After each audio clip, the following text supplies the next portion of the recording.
Hey Bertram. Good evening and welcome everybody. It's ObiPEZ for Simplex Pachinko. I just activated the ad break, so it's going to take a little bit. We're getting the density scans up. I'll explain all this again in 3 minutes.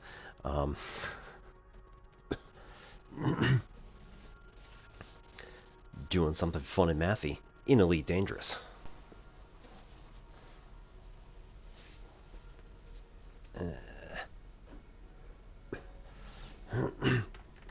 For now, we're just trying to arrange.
Just another few seconds. Thanks everybody for sticking around.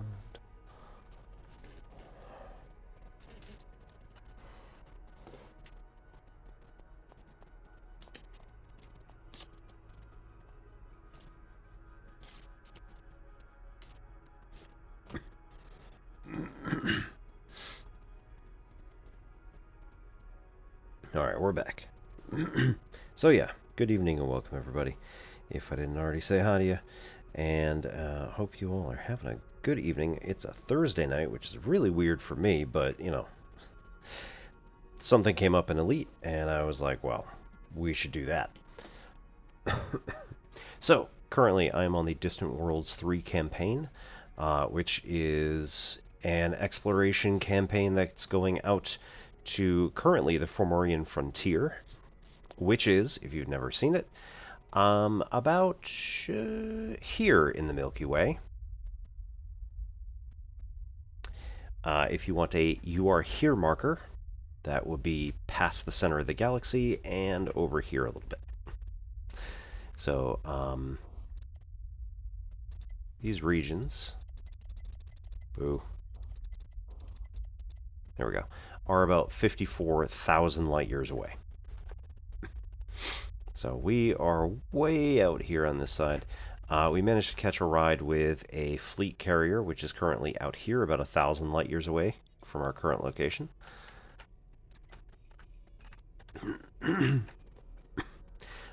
We were coming through, I think basically the carrier used to be about here, and jumped here while we were off messing around. So I was doing a survey, which we're going to be doing for a good part of tonight, which ended up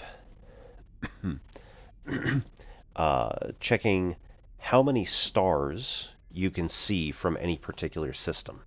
Now that does not mean literally number of stars in the sky.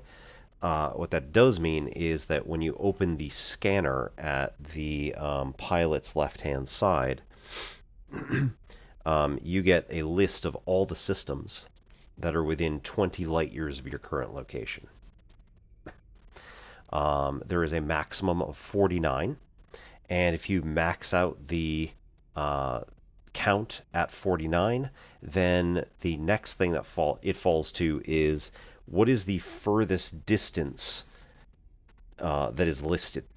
So this will do the closest 49 systems plus the current one that you're in, 0, which isn't on that list.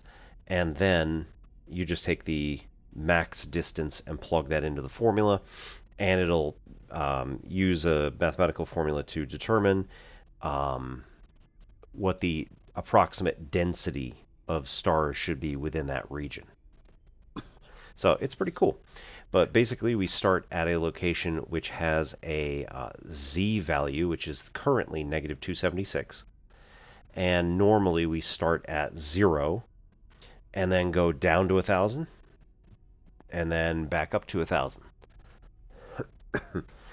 Since our ship that we're currently at is already at negative 276, we're going to start at negative 300, go down to negative 1,000, and then try and go back up as far as we can.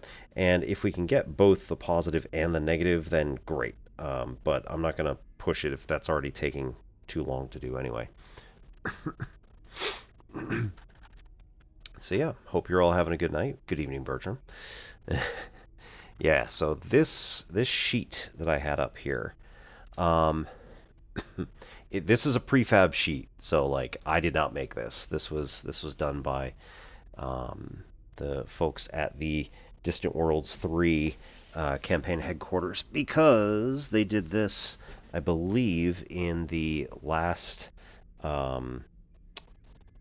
thing that they did for Distant Worlds 2.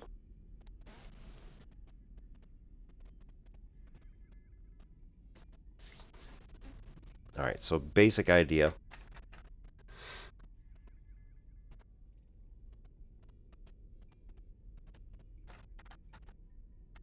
Do I have the interact up? No. Okay. So if we interact with this, yeah, there we go.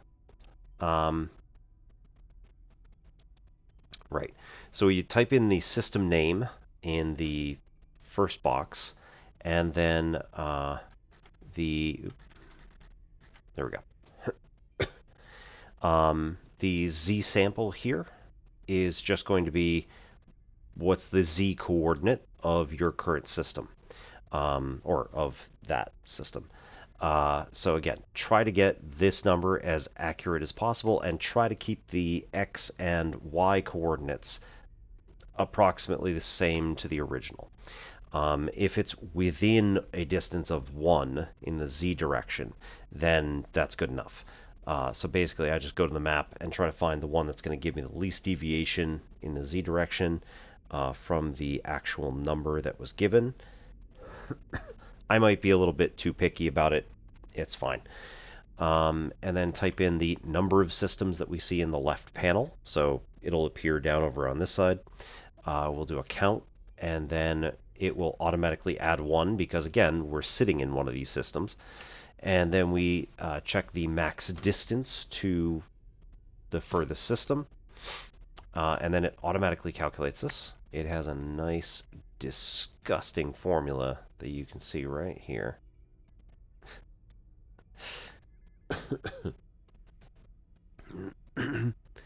Right, and then it'll automatically calculate all that.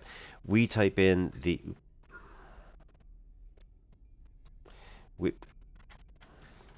not what I wanted. We type in the X, Z, and Y coordinates of that particular system. We're probably only going to do the first one, just because. But some of the other people have taken to filling all of them out. I just typically don't. And sometimes I'll do like the last one. That's what all these other ones are. So I have currently done 3 runs already. Iactanes, Blaprau, and Thoyache.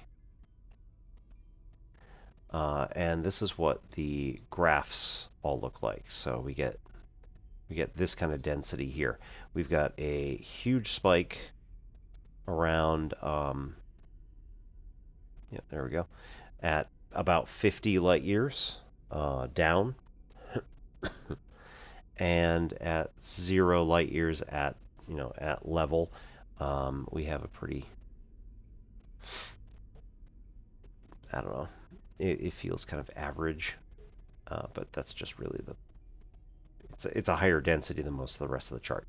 All right, and then as we move further on, the density starts dropping. It goes back up again occasionally, and then sinks back down, up again, sinks back down. We kind of get these spikes every so often. So we kind of want to know what's going on with the rest of these. This one's a much nicer spike system here. The Blaprau and Iactanes had something, again, sort of similar here. So we have these, it seems like we have these bands as we move down through the galaxy, that we have areas that are going to be more dense and then less dense, and more dense and then less dense, and more dense and less dense. Overall, it's going to be a decreasing function. But they are not monotonic by any stretch of the imagination. Alright, so I will be doing most of my data entry on the other computer over here because that's just going to be easier. Unless I can get the entire keyboard further over. Almost. It can sit on my lap. Awesome. That'll just make it easier. And then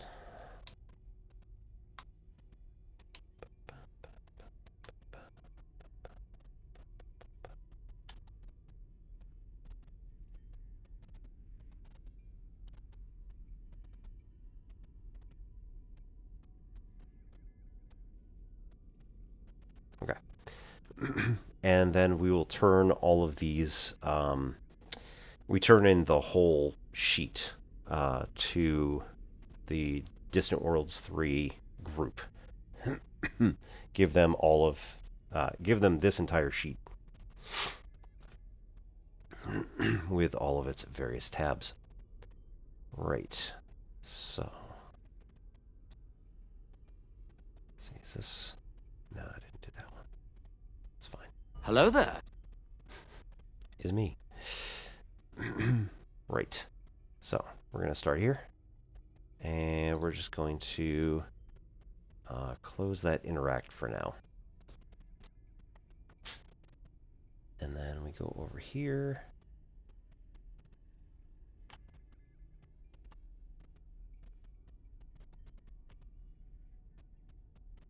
Yeah. Cool. All right, so we are currently in this system down here. As soon as I actually get it to click, meh. Okay, maybe not. Perrivier ECK B4 1-3. This is a site of a event that is going on for Distant Worlds 3. Basically, there was a lost jump carrier, and so we're trying to figure out what's going on. It was lost, I think, last year at Distant Worlds 2, allegedly. It is currently peopled by the security team and the bridge team and all this other stuff, and the Distant Worlds 3 admins yeah, so we couldn't eliminate NPCs, sorry. I'm just I mean, maybe we brought them.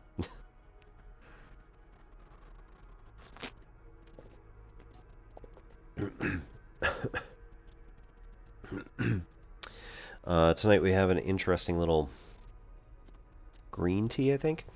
It is Chinese. It had, characters on it and all that. And I was like, oh, cool. A guy from my non-D&D campaign dropped in and said he would. Oops. Said he was leaving, and would anyone care to take like all of the granola bars and things that he had left in his desk.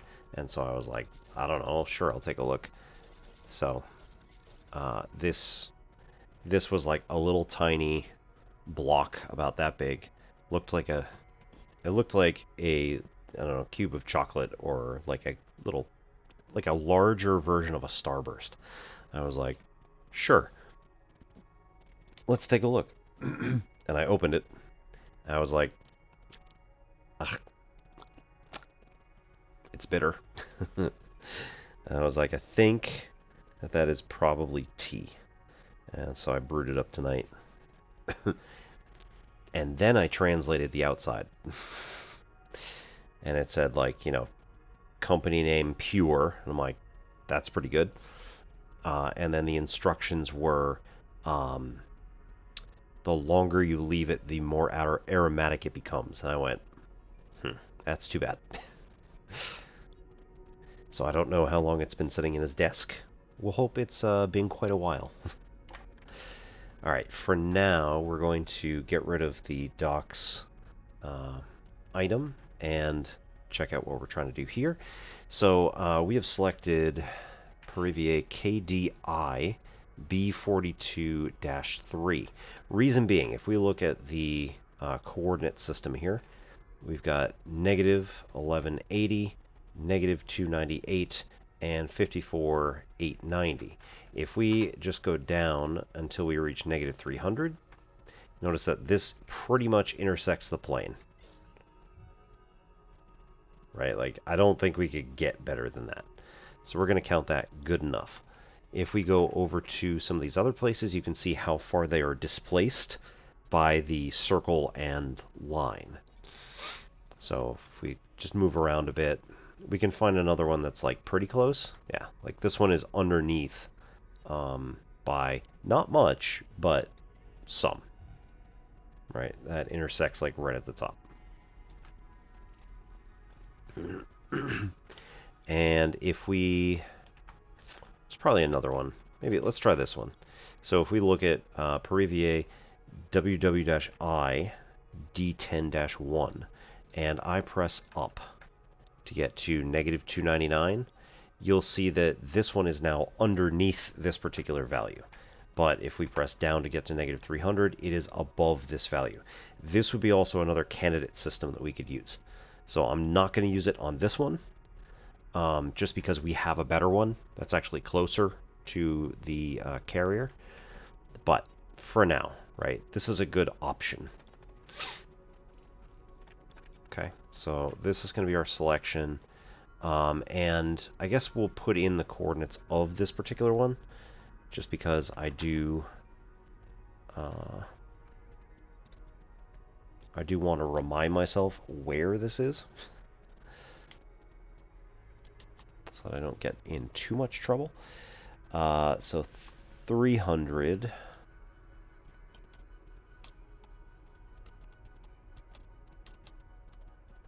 Perivier KD-I B42-3. We don't have the system count yet, but we'll do, let's see, X is going to be, okay, so X coordinate is the first one. We've got to count backward from negative 1170 is here. 71, 72, 73, 74, 75, 76. So negative 1176. Tab over Z is negative 300. That one's easy enough. And Y is negative 54,000. Nope, sorry. 54,880. 9876. So 54,876. Okay, so for now, go over to system count, and then we wait. Here, we're going to take this information, and we're just going to hang on to it for a minute. So then we go to our...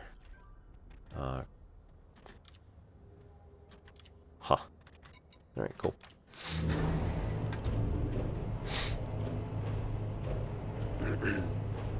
Alright, let's get launched from this carrier.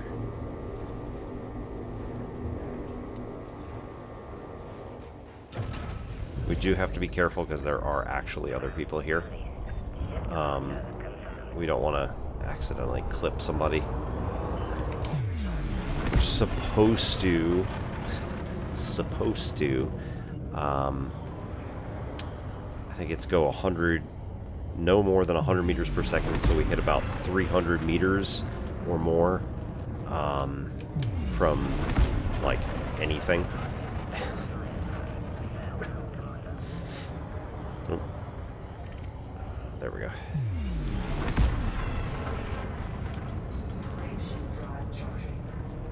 And then start boosting from there. But I'm not the nicest person, so...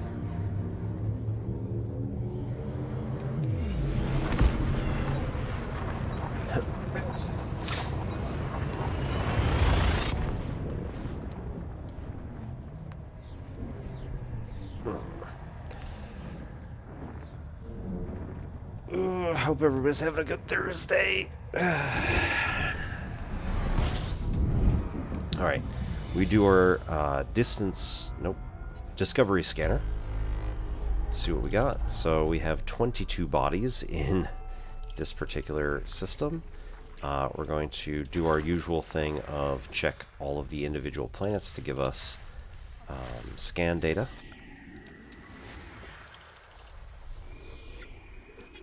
This is just going to get us extra money. Typically when I do this, I'm getting on the order of 15 million credits every time that we go out. So, like, you know, it's decent money. It's not amazing. You could do better on staying home and doing combat missions or whatever, but the whole point of Distant Worlds is to go explore.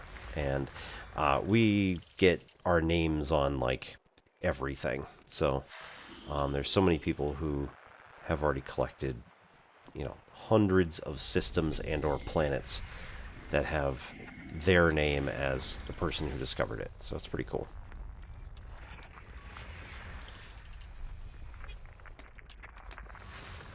Like, a lot of this has existed here for many years. It's just that nobody's ever been out this far.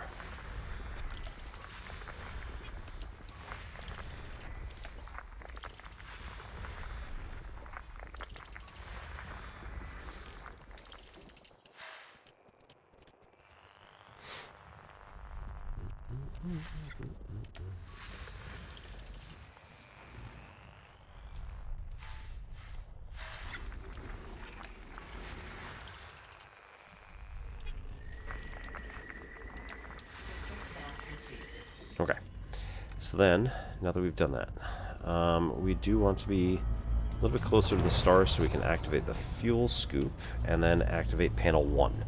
Here, we want to go over and set filter for systems only. Literally, that's it. Then when we go back, we start at 6.57 light years is the closest other system. That's 1, 2, 3, 4, 5, 6, 7, 8, 9, 10, 11, 12, 13, 14, 15, 16, 17, 18, 19, 20, 21, 22, 23, 24, 25, 26. Okay, so there are 26 systems, and the furthest away is 20 light years.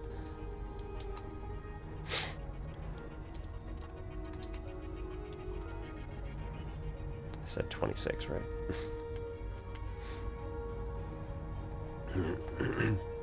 And then when we do this, right, information is now plugged into here. We got our system count of 26, max distance of 20, and now we have that nice spike at 300. This is our Z value being negative 300. I just put a little parentheses minus after it to say which way we were going.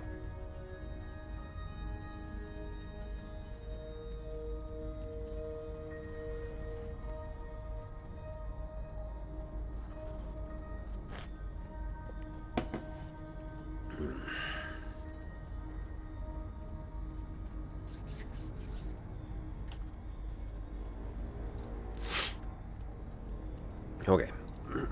And then we need to find the next system. So we're going to go down until our marker says -350 for Z.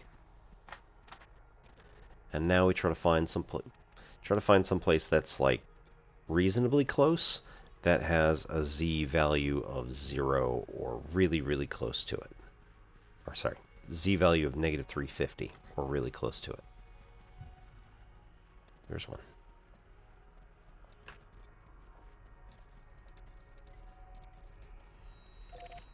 Okay, it is 2 jumps away, which is approximately what I would expect. I can make a 50 light year jump straight down, but the second we start getting more than just a little diagonal, we have a bit of a problem, because my ship can only make about 55 light year jump, so...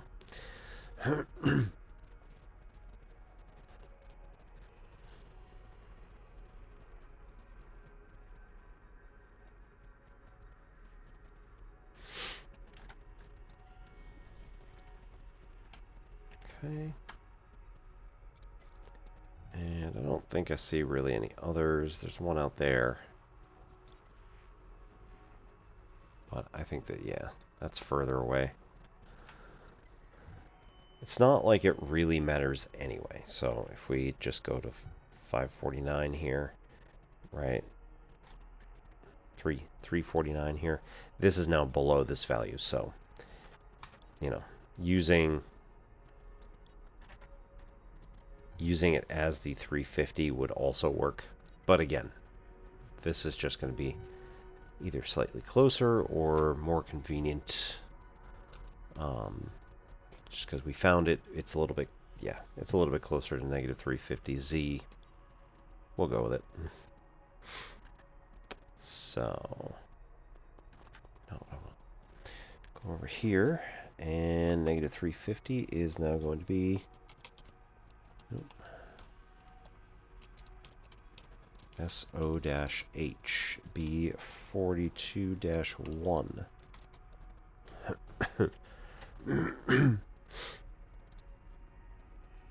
Right, get that. Sure, might as well, I suppose.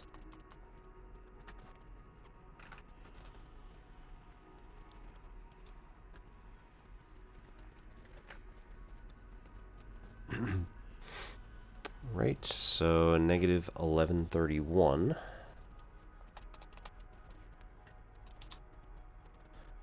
-350. And 54,881.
This bit can be a bit lonely just because, you know, you're going to be jumping around pretty much by yourself. You can go in a group with other people, you can sit on voice chat and talk about what you're doing and things like that. There's other stuff to do while you've got Distant Worlds going on.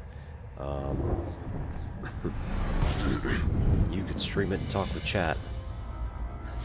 All sorts of stuff. System scan complete. Okay. Fuels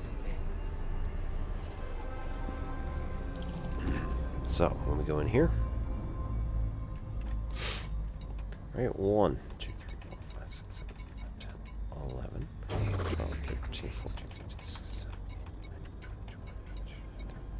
23, and 19.5.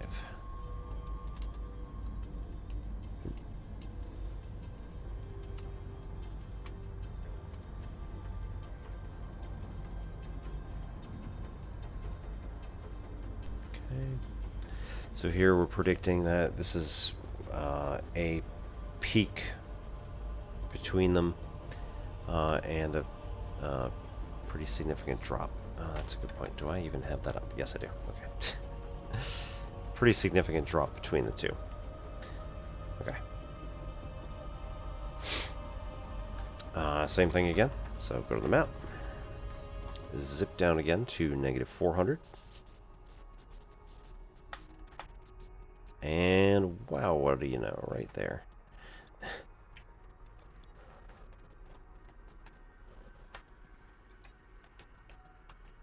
This is the only other one that's a really good candidate. Just because, again, this is a bit closer, and it looks like it goes right through the middle, pretty much.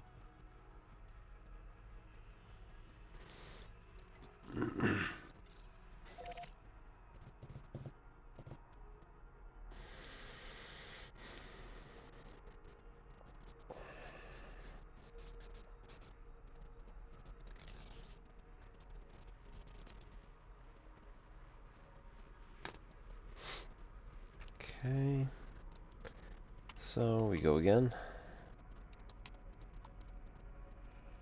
Oops. Harivier ZK-F B43-1.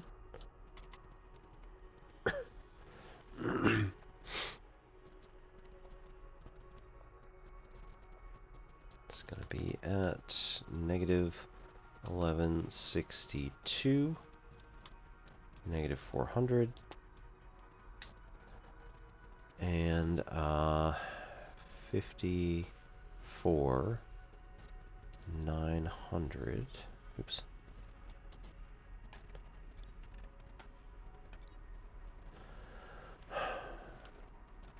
$8, 90, 70, 60. 54, 860.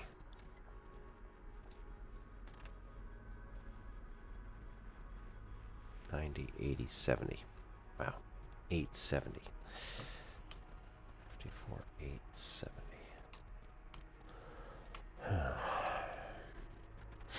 Okay, so then we go back up here to the system count and actually make those jumps.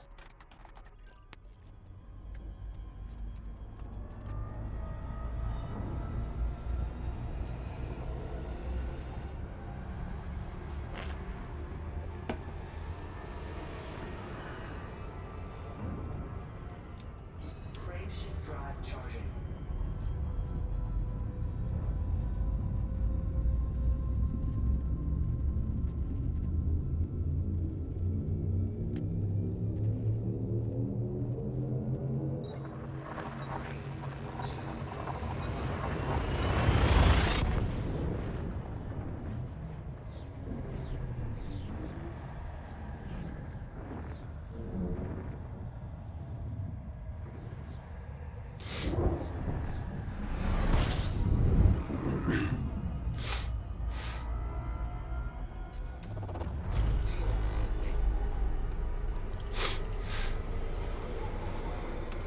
Get our discovery scanner up, and then we go for these filtered spectral analysis. We call this one the full spectrum scan. Oh, nice. That is such a lie. We're able to snag that from behind the star because we're just lying to the system that there's enough space.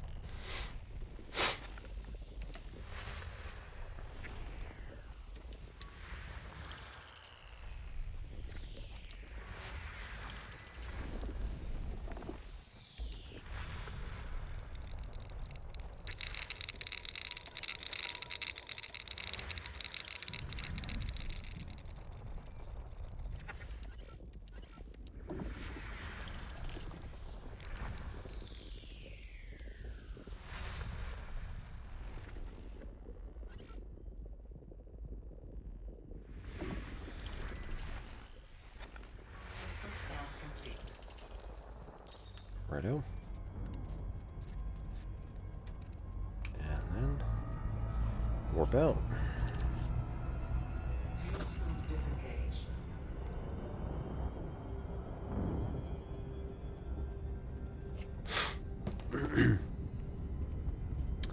I'm gonna see if we can actually get this whole thing done. We'll see. Certainly like to. Shift drive charging.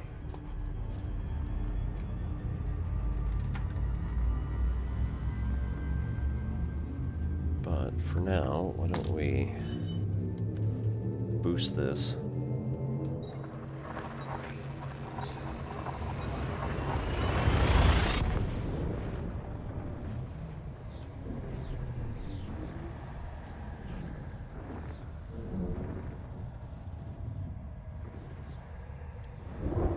Okay.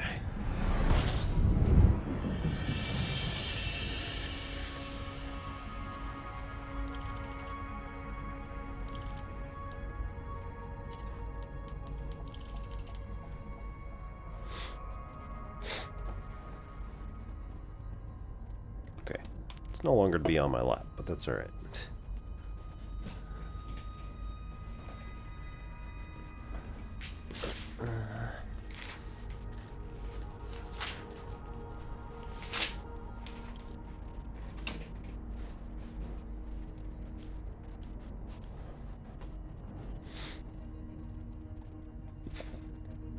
Also give us an excuse to do some of our Tai Chi stances, so.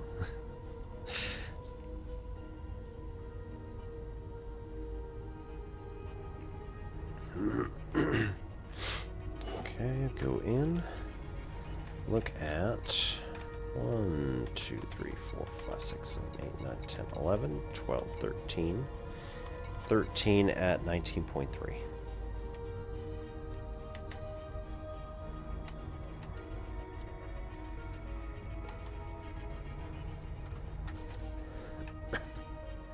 Okay.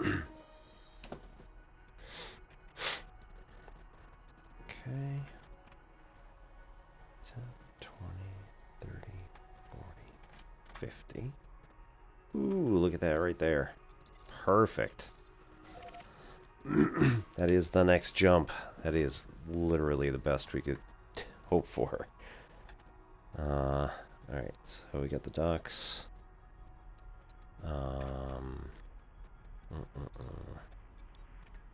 Put that over there.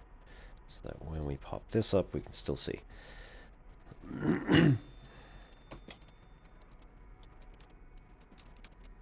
Rivier ZK-F B for, oh, that's current. Oops. BQ-G Q-G G G B 42-1. Okay. This is also at location negative 1159. Negative 450 and 54 8 90 80 70 60 50 40 30 54 8 30.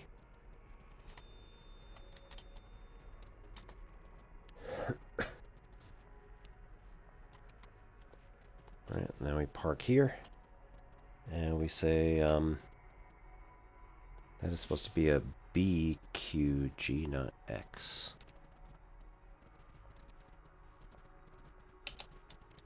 Look, it's not my fault they're right next to each other. Now everybody looks at their keyboard and goes, what? What?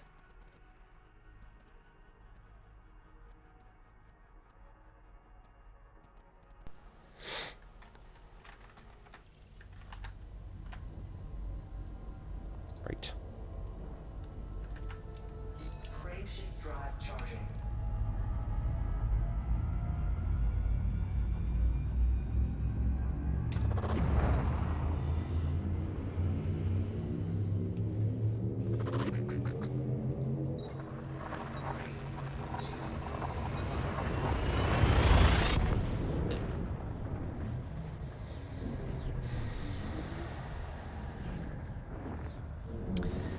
it is also very unpleasant to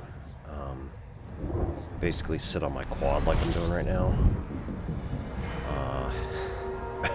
But let me tell you, you sit on it long enough, it builds up your muscles real fast.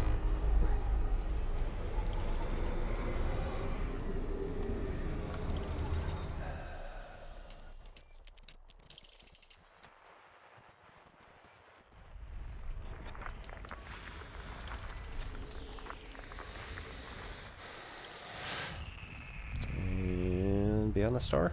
No, interesting. Okay. That's nice at least. System scan complete. Okay.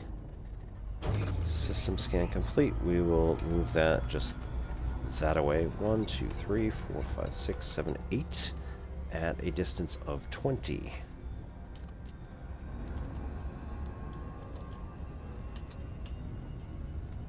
Oops. There. We'll let that run and get clear of the star. And then we go like this. 500. There's another really nice one right there. Yeah, I'm not seeing any better unless we go like pretty far out. I'm liking it. 1150. 1, 2, 3. So negative. Well, okay.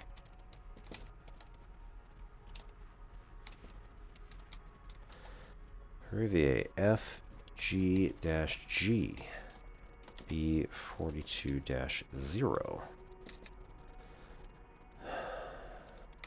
What that is? Negative 1153, negative 500, and 54,892. Pretty much.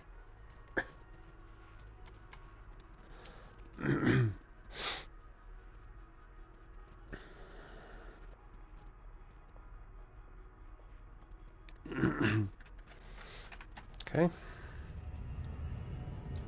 Got that one also in one jump. Man, this is great.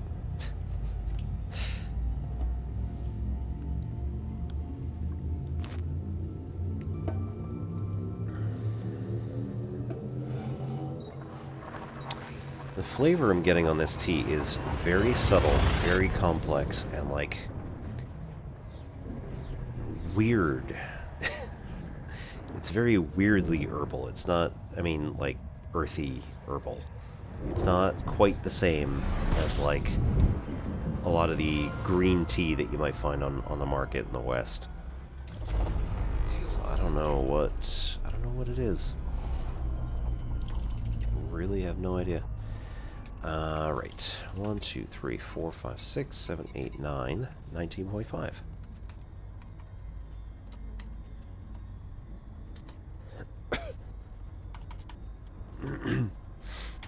Alright, meanwhile. We're gonna maybe pop this up and then make it smaller, which I know is like a terrible idea, but it's already small enough. However, right, what we really care about is, like, what does the graph look like? What are the actual relationships that are going on between these particular values? What else is... Yeah, there's probably good for now.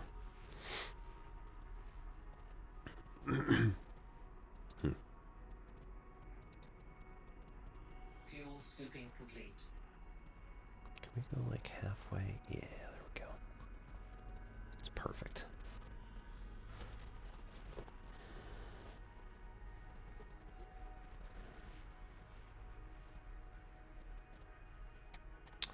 Alright, and then we go to the next one. So we go down again to negative 550. And then we look around for one that's really close, but not quite. So we can back up a little bit and then try and find one that's close to... We don't really want to go to negative 1200 as much as we can. that one might be the best one still. Still 2 jumps, so we're alright. Oh. This one's pretty good.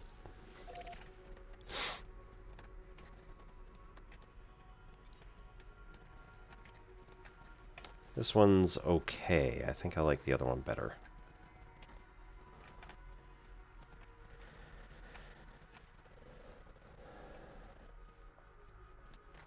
Yeah, I think we found a winner.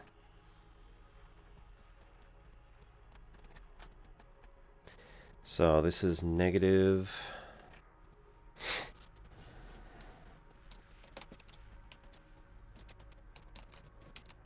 Privier YY-K B39-0 looks like.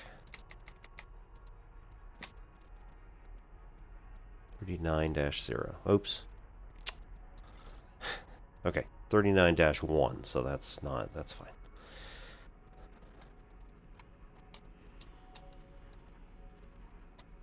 At least it wasn't like, you know, the entire sector name is different or something like that. Negative 1170 987. Oops.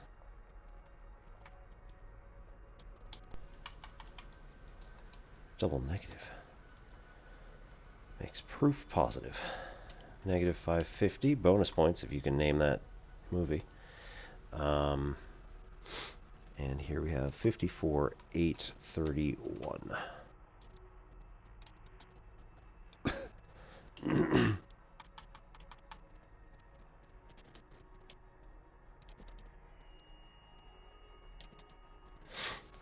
Awesome. So we will head there. 2 jumps.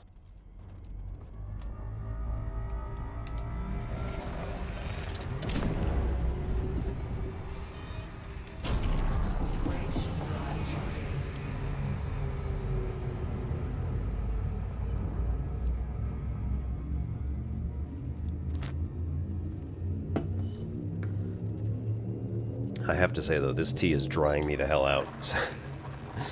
So we're gonna need to go get my water from downstairs here pretty soon. Oh no, it's right there. Never mind. Haha.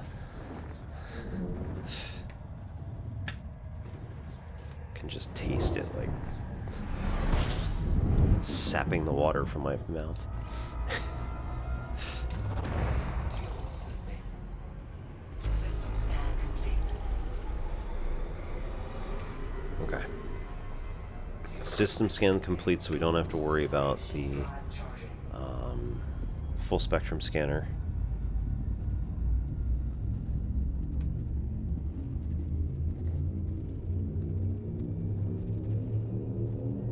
For $49.99, I will release bees. It's Justice. How you doing, Justice? I was like, what the fuck?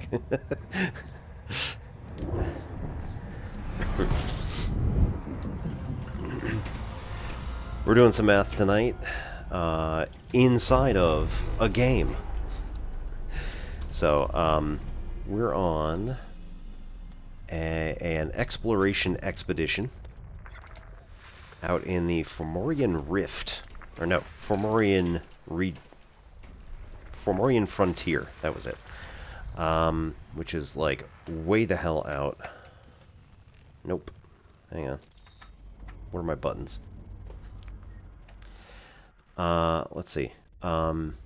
You are here. Somewhere in there. Sol, our actual solar system. Yeah, somewhere in here. I'm not going to be able to find it that quick. But Sol is somewhere in here. Currently, we had this jump carrier that helped us get all the way out here. And then we were on this science vessel at this location with the yellow box. It jumped somewhere about here. I did another one of these surveys down, so like that way, to try to figure out what's the density of the stars down here. And then I jumped all the way out to here where the green one is. And I sat there for a bit, and then when we came back from dinner tonight, I followed this line here. It jumps all the way down to where we are. So this is where our current location is. We're checking out some, again, star densities. So right now, we got a bunch of systems to choose from. We just try to find the best one, asterisk, due to some criteria. And then we come over here, and we say, we got one, this is going to be 11, 12 systems. So we key in a 12 for the system count. And then we go to 19.8 light years is the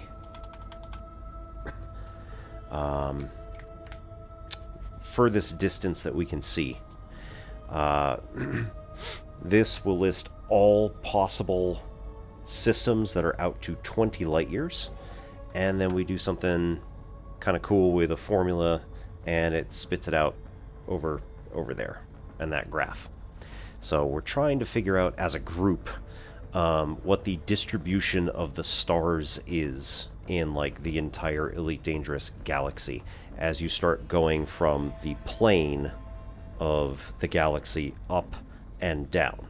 And so we're trying to figure out some sort of mathematical formula. They've been doing this for, I think, a couple of years, and so it's just kind of cool stuff. I should probably turn those walk-ons to be voluntary. If I want to be polite and stuff,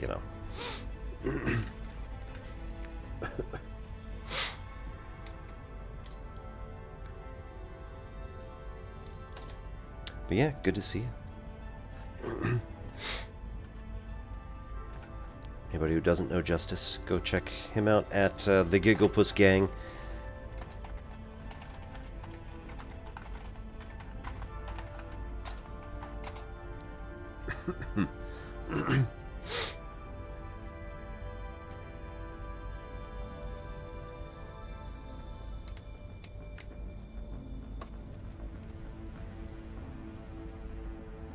Right. Cool.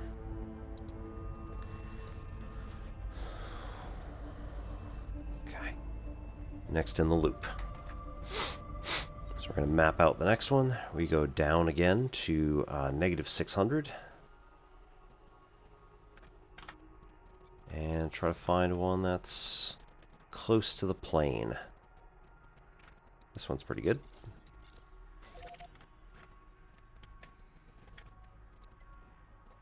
-1170 by 54,870, somewhere up here. So yeah, either of these look really good.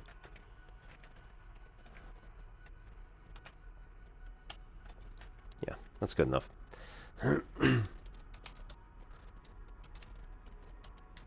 Rivier GV-I B40-1. This is at -1168, -600, and 54,843. It's close enough.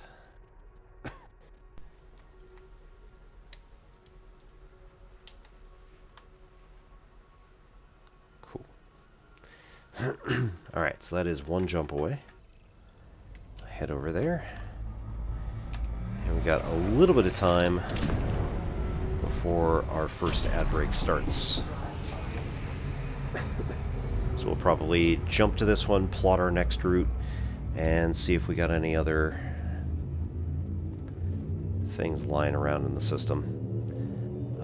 Here, right, we mapped the only things that were here. I think it was 3 stars. So we couldn't actually map anything. It was just 3 stars. So the system already checks out. The system already checks out stuff if it's like stars and asteroid belts that are close. Oh dear. There we go.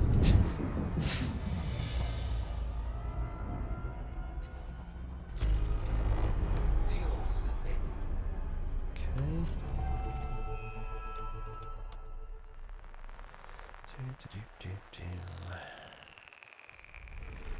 Across this way. Map. Ooh.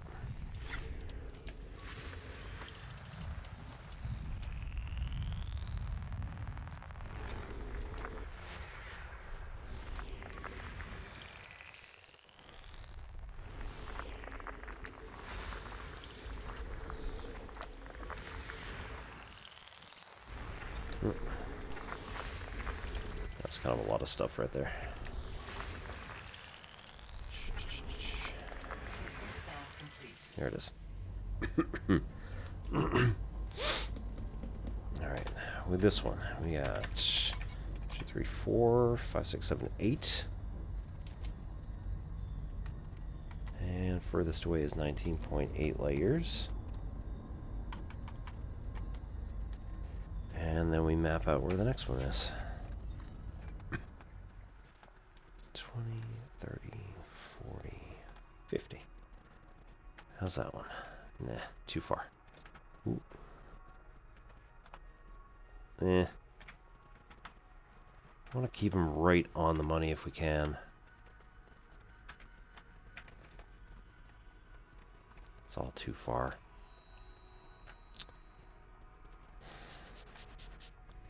Negative 1180-ish with 54,870. This is also the problem. Once we start getting into like the kind of high numbers, the high Z values, there's not a whole lot that's really close. So it starts getting further and further away. Yeah, it's probably good enough.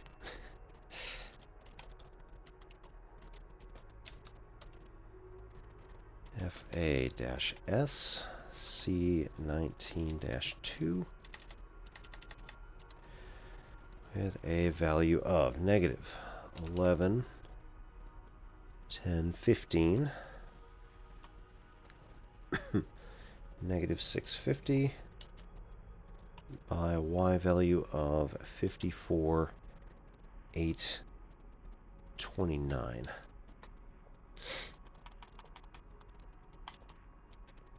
All right. Figure out what happens when we get there. This one has 100, so we're good.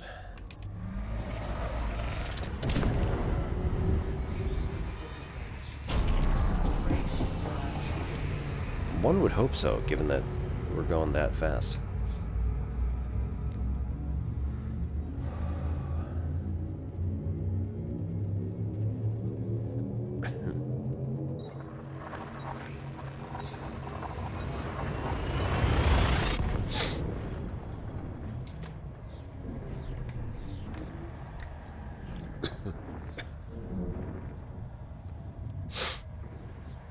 Ads are going to start in like 15 seconds, so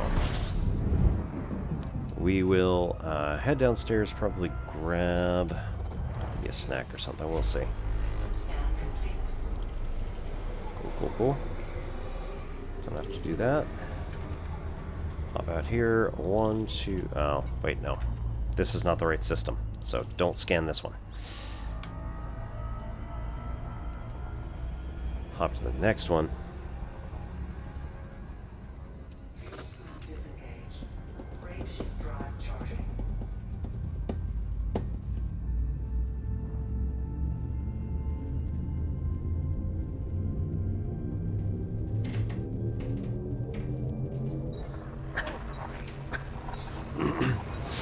Alright, then we're going to disengage as soon as we get into this next system, so... See you all in 3 minutes. Be right back.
Welcome back, everybody.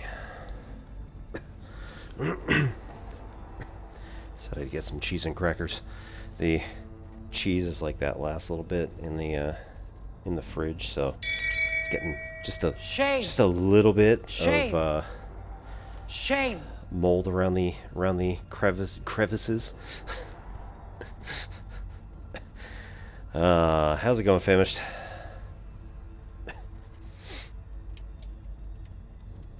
Yeah, so like, you know, cheese gets mold on it all the time, right? But I'm not talking about like the fuzzy stuff. No, not the fuzzy stuff. This is like the just ever so slightly turning a little teeny tiny bit white, like little tiny spots.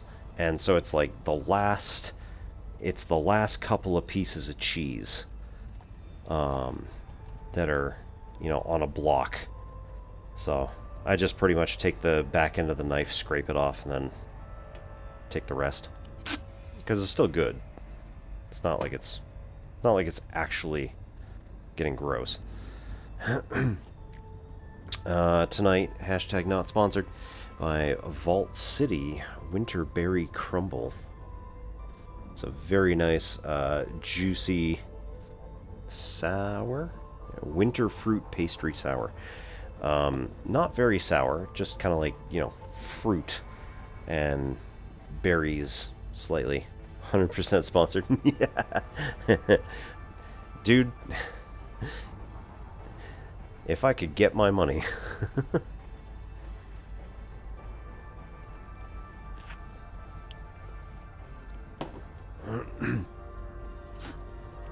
Not like any of you all could actually get Vault City Brew Company anyway.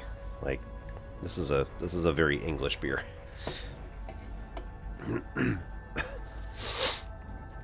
I was saying earlier, I found a there was a guy who came in with a whole bunch of stuff from his work. Yeah, well, that's also true.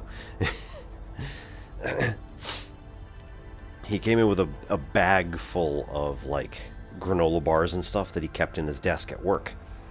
And I was like, oh, this is kind of cool, you know, pawed through, got a few for my kids and my spouse and me. Kind of interesting mix of stuff. Coffee and sparkling water.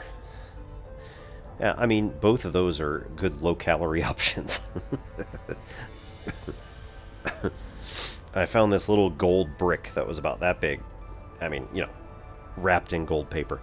And on the outside was Chinese writing, and I'm like, well, I can't read Chinese, so I don't know, it might be like a little fruit thing or something. It was a bit bigger than a Starburst, so I'm like, sure, I'll try it. So I get it, I take it home, and I was like, I wonder what this is. So I crack it open today, and it's just like a green brick that's about that big and about that thick. I was like, I think I know what this is. Took a little nibble on it, and it was compressed tea. And I was like, yep. It's just compressed tea leaves. So I took the little brick, and I put it inside my tea infuser. And then it puffed up very nicely over the 5 minutes that I let it, or realistically it was more like 10 to 15 minutes that I let it steep. So we got a nice little green tea straight from China. And I finally did pull up my Translate app and said, like, okay, you know, show me, and hit the camera mode, and then it threw up the translation, and it was like, you know, pure. Like, alright, cool. And then I think the company name after it, I don't know what it is. And then underneath it, it said something to the effect of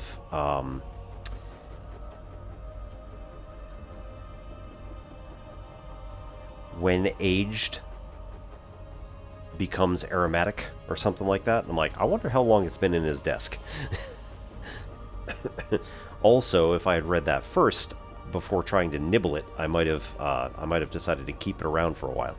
But since it had touched my mouth, I figured I probably ought to get it. like, you know, make it now.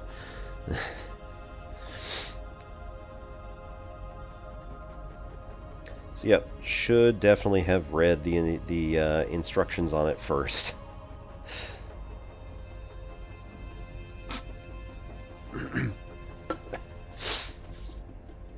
Alright, so today in Elite Dangerous we are doing some math.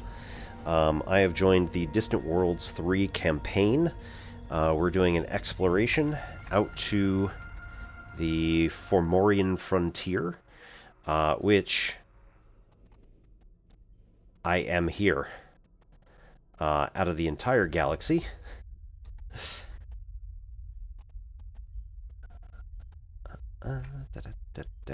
It is there. You are here. Right, Sol.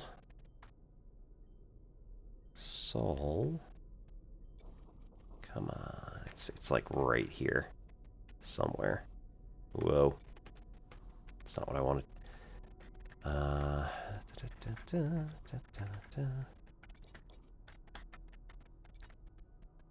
Come on.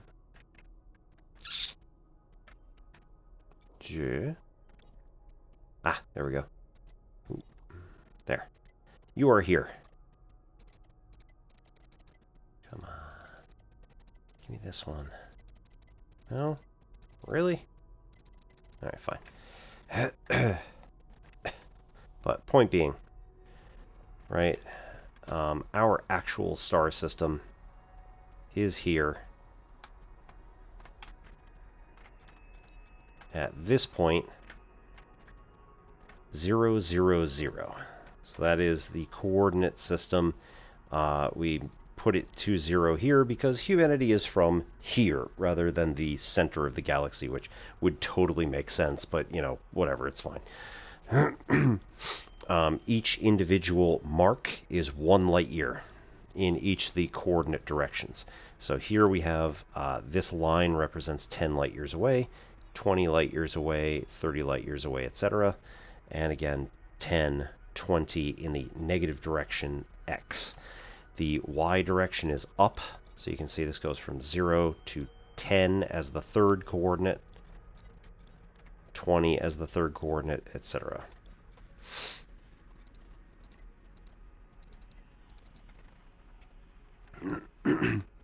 And then z coordinate goes up and down as we go up and down this way. So that is where Sol is, 0, 0, 0. All of these blue stars I have been to at some point and usually explored, you know, thrown a little bit down. You could tell, like, I've been around here a lot. This is our what's called the bubble. So we tend to spend a lot of time in the bubble, just because there's a lot of stuff to do. That's where all of our friends are, that sort of thing. So I decided to go on the Distant Worlds campaign. We jumped out this way to Colonia, came out here, and then jumped along the outside of the galactic center, and then made it out to, roughly speaking, here about a day or two ago. So somewhere in this region. If we could find the single blue star in this area, that would be amazing. Basically, I hopped out of the carrier and then hopped right back in because I was just like, well, I'm going to collect the exploration data for this particular system, but I don't have time to, like, you know, actually search up anything. I don't have time to do any exploration. So I just kind of like hopped out, scanned the system we were in, and then jumped out again. Here, oops, nope.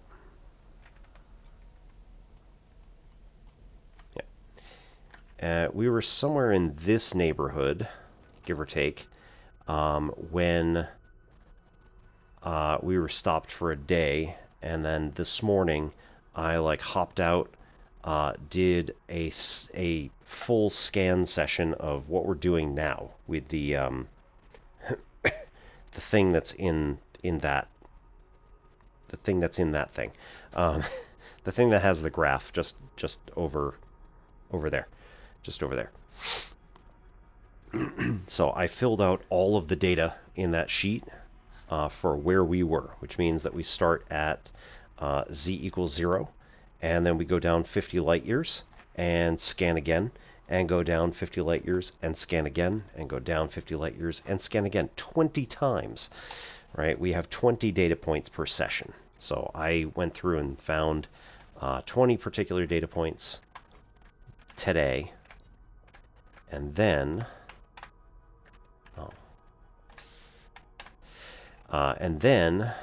we jumped, or the carrier jumped out to here. I, on the other hand, took the long way and took my Mandalay, which I am currently in, and then jumped all the way out here to, roughly speaking, this location.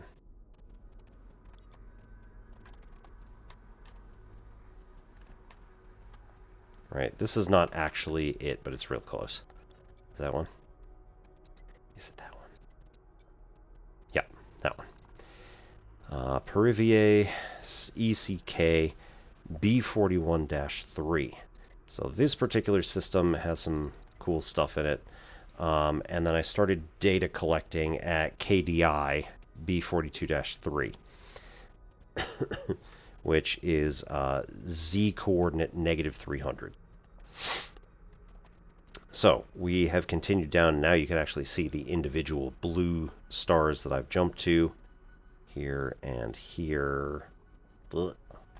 Can't quite get it. There, there, there, there, etc.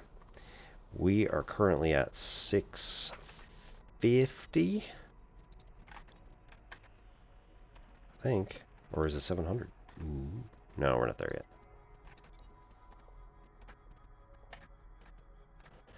Right. So -650 is the scan that we're doing right now. Basically what we do is we go to the system, we scan the entire system just to get exploration data. So, oh, I didn't do this one yet. We do the full spectrum scan. We look around for any planets that are in the system. That also includes moons and asteroid belts, so we might be able to come back and mine stuff if we feel like there's anything particularly interesting.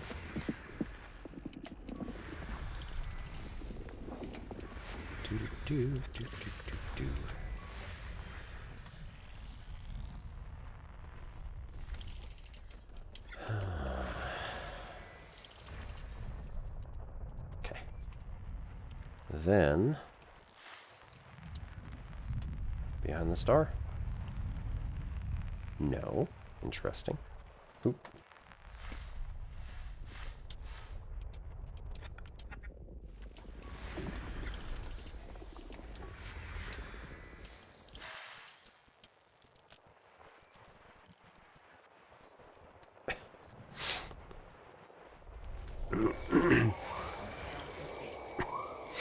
Now this is just for our benefit, and again, to see if there's anything cool.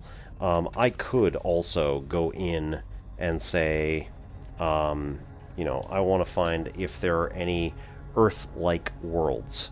If there are any Earth-like worlds, I will go over to it and I will map it. That tends to get a lot of money. So they say, thank you very much, here's 50,000 credits or 100,000 credits for scanning an Earth-like world. And then we get some other cool stuff. We can also look at what the system is just in here. Right, if we want to know what this is, we got a high metal content, high metal content.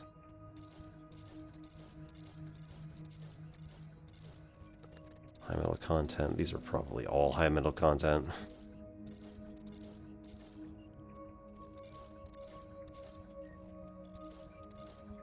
Nice. Yep.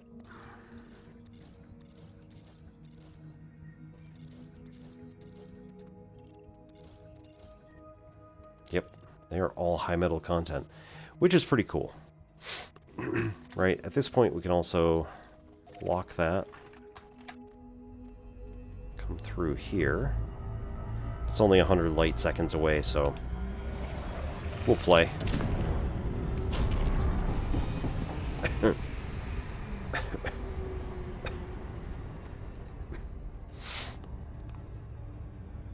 We want to optimize and get close to 8 seconds.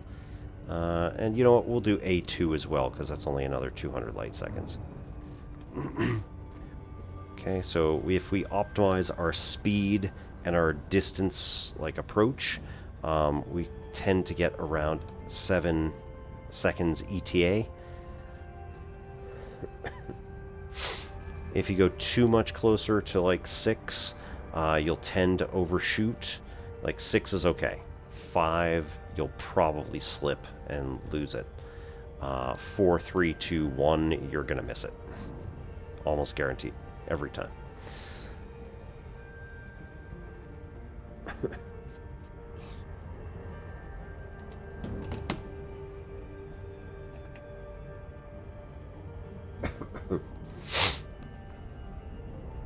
Alright, once we get close enough, surface scanner lights up green or blue.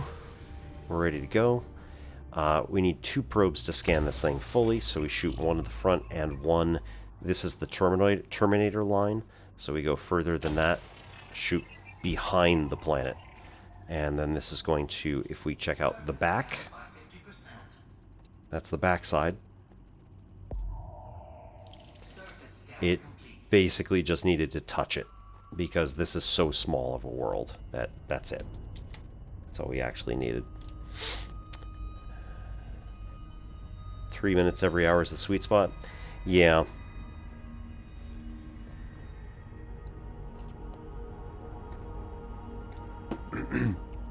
I do like a lot of the passive ads that are coming out now, where like it doesn't actually interrupt the content. At the same time, I do like having a bit of a break, so I can just, you know, go downstairs, get a snack, refill water, you know, cycle water.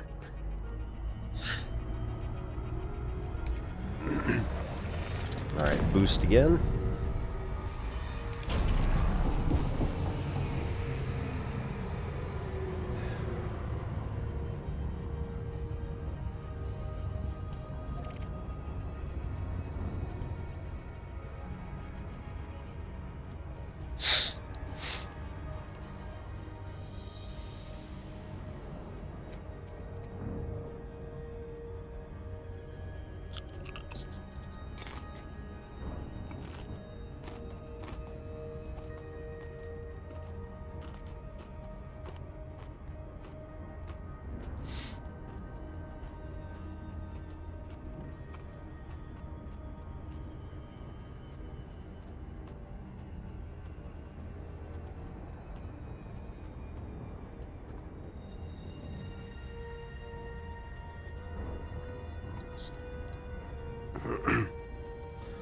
And also, since my job involves content creation and not a typical 9 to 5, it's nice because then I can also go downstairs, change the laundry, put away a couple of dishes or something like that.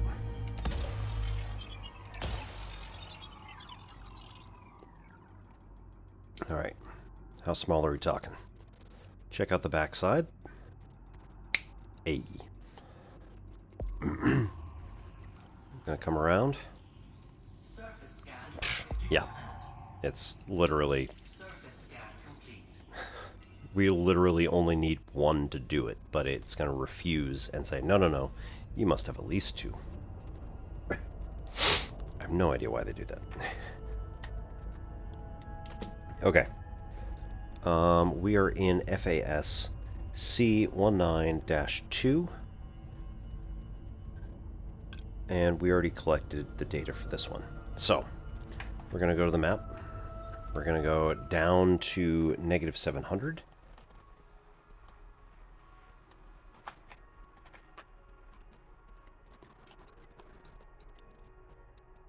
And we find one that's really close. Nice. Really close to -700. So here, you can also see, like, if we were to go literally just up, up 1 to negative 699. It is now below, and then we go down to 700. It's just above. So we've crossed that line somewhere within that number, and it's closer to negative 700 than it is negative 699. So I'm happy. Okay, so we come over to our data, and we say, this is Perivier TW-H B40-0, location,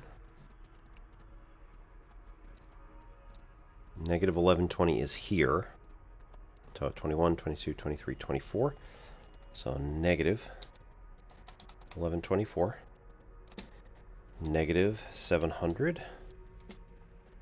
and 54,800, 840. I mean, it's close enough, right?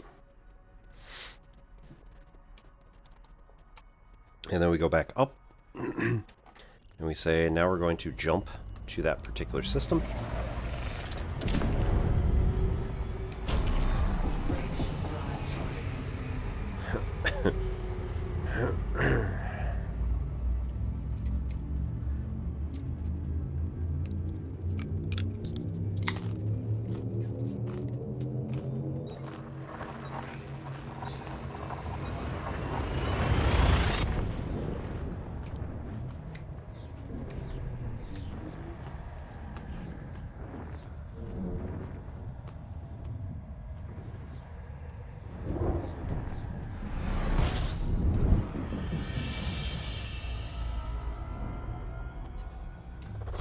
Fuel slipping.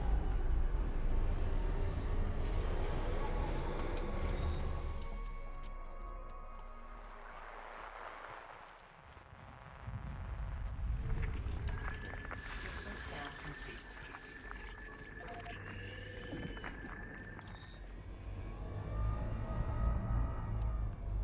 16,000 light seconds. No way. Not for an icy. So, what we do is we come over here. There are 4 systems that are on this list. So we type in 4. The furthest one away is 18.5 light years. And that is our data. If the system list is longer, we count up how many there are. The maximum that this will fit is 49 systems that are all within 20 light years. Now, naturally, there are way more systems in general in the galaxy than that, but this only lists ones that are within 20 light years.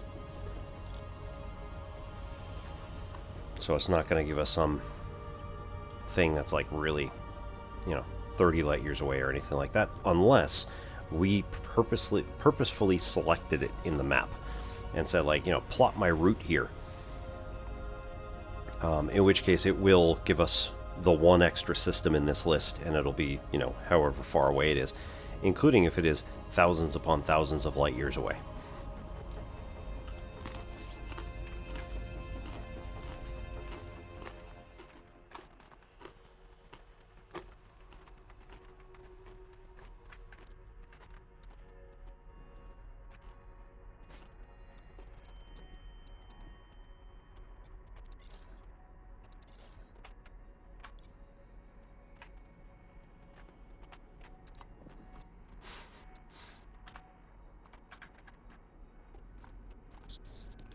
I mean, like, that's about as close as we're gonna get. Which is sad, because it's really far. Nah, okay, it's only 2 jumps, but still.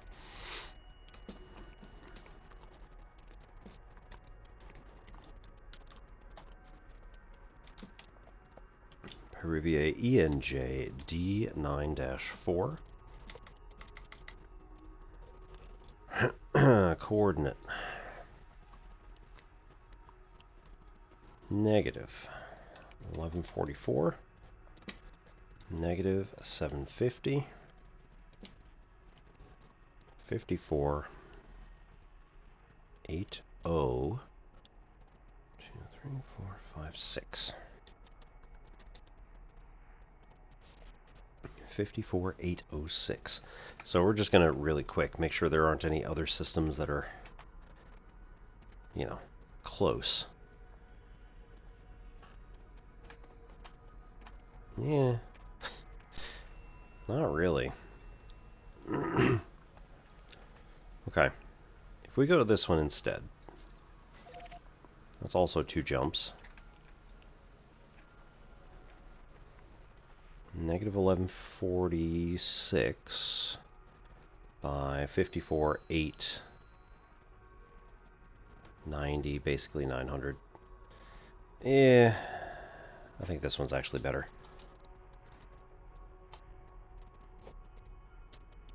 SX-N C21-2. Okay. So negative 1140. Oops. Ugh. I hit the wrong button. Negative 1146 by negative 750 by 54 899.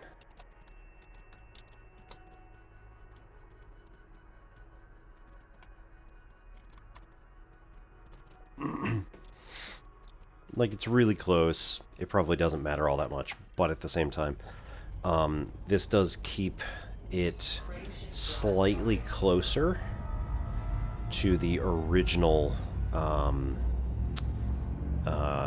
jumping off point that we used at the carrier. So, if nothing else, it is ever so slightly closer to the carrier in a vertical line.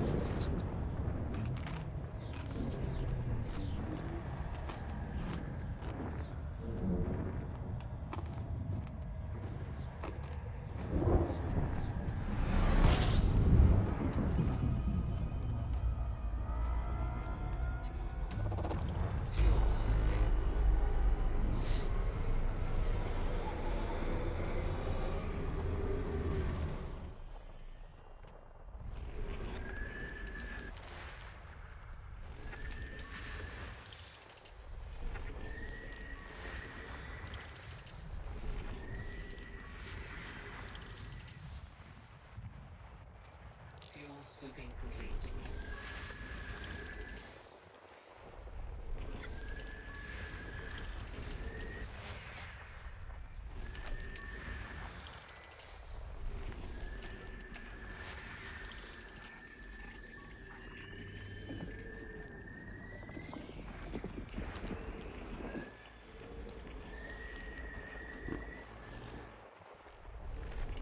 System scan complete. Right, so again, doesn't look like we got a whole bunch of different stuff.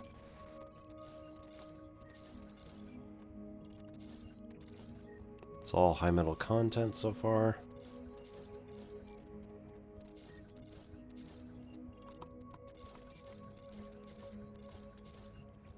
Yep. Which are cool, but we're not really into it at this exact moment in time. Oh no, we're gonna overheat.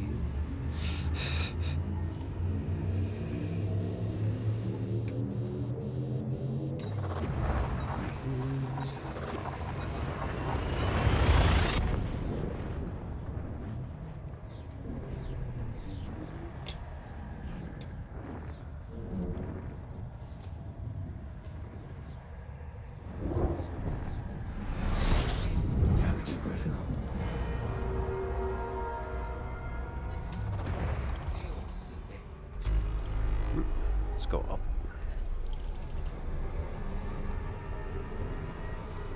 Pull the orbital paths around this star that way. So we might be able to see them if use this stuff. Alright, so that scans all the clusters, which makes no sense, but don't worry about it.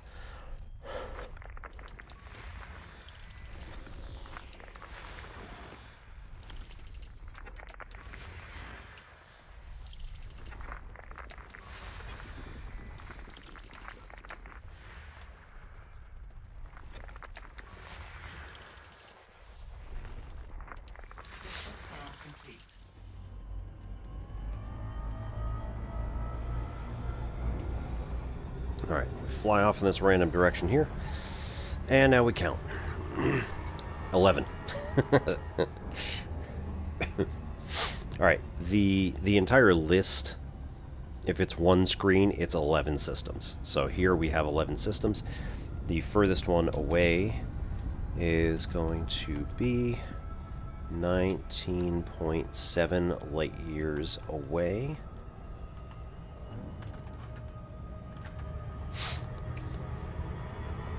Cool. So that is going to do that system. I don't suppose that's going to do anything for us. Yeah, not really. In terms of being able to see what's going on. If I interact here, we also can see a little bit further on what exactly is going on with our system count. Very interestingly, we've got this like oscillation that's going on in the system count.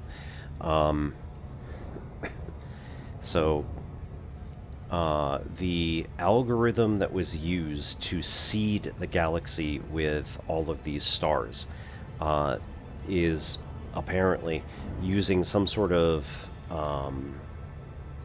density algorithm and like create a certain number of stars at this level at random. And so they build them in clusters and then randomize their locations and things like that. So I'm not sure exactly how it worked. Dr. K. Ross is a astrophysicist who was working for FDev at the time. That's Frontier Developments, the developers of Elite Dangerous, and worked out what was called Stellar Forge, a computer system or computer algorithm that figured out where to put all of the galaxy or all of the stars in the galaxy that didn't already have known coordinates. And they attempted to use, she and the team attempted to use real-world data in order to seed the galaxy first, and then once all the real stars were put in place, they were like, well, we also need to make sure that there's places to jump, that you're not going to be like, I'm stuck, I want to get over there, but like, how do you get from the Orion arm of the galaxy to the central core, right? You don't want to have to go and track along the Orion arm until you can hop back in.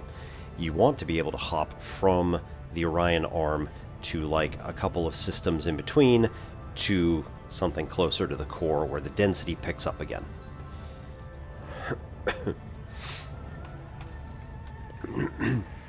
So Stellar Forge was able to work out exactly how to make all that work. So here we have the Orion arm of the galaxy where Sol is, and then when you zoom in, like, we get fewer and fewer and fewer stars as we start exiting the Orion arm, but then starts picking back up again when we start reaching closer to the galactic core. So here we start seeing more. We're not even there yet.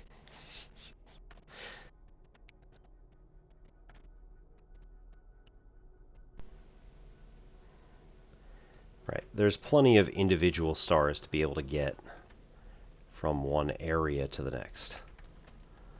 Oh man. There we go, that's better.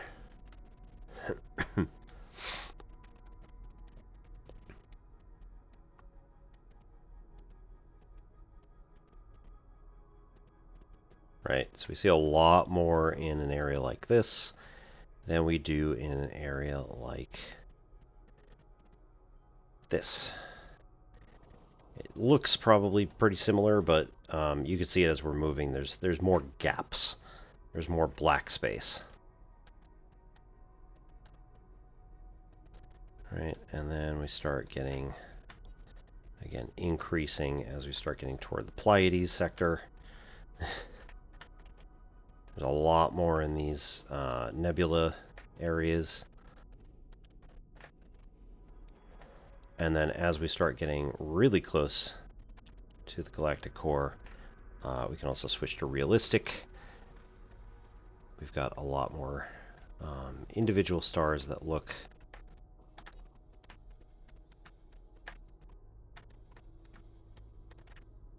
right. You can see it in a couple of places, like the density just drops off a lot. Now I don't know if that's just the density of the close stars to the camera.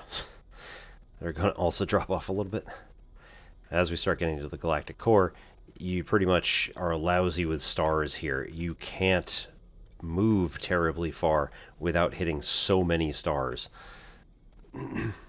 Once we get into this region, there's going to be like no physical way to be able to visit all of these. It's like this stuff is absolutely bonkers. And most of these stars here are just inferred by this particular algorithm. They're not real in terms of like, you know, each of these individual stars are not a real star that has been cataloged. The ones that have been actually cataloged have actual names. So we have stuff out here. Let's see.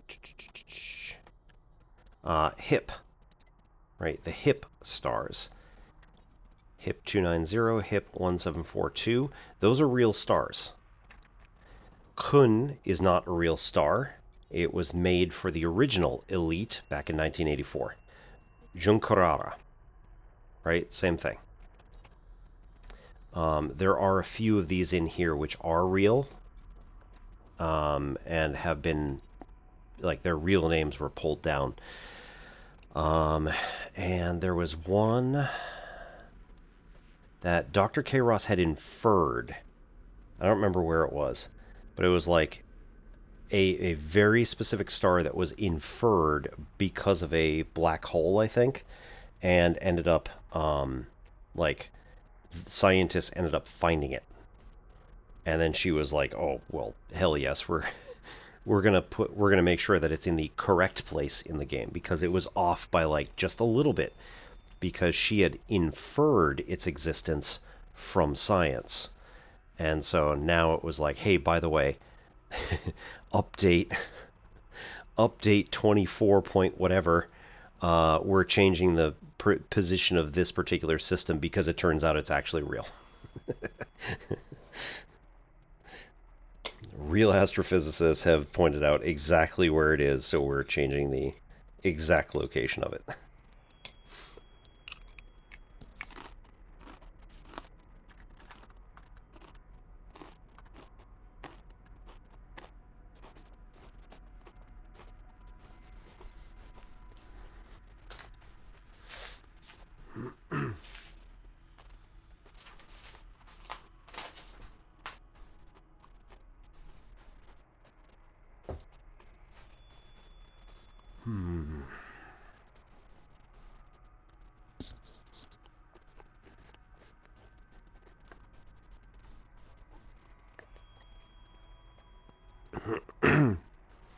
So as per usual, we're going to do some Tai Chi.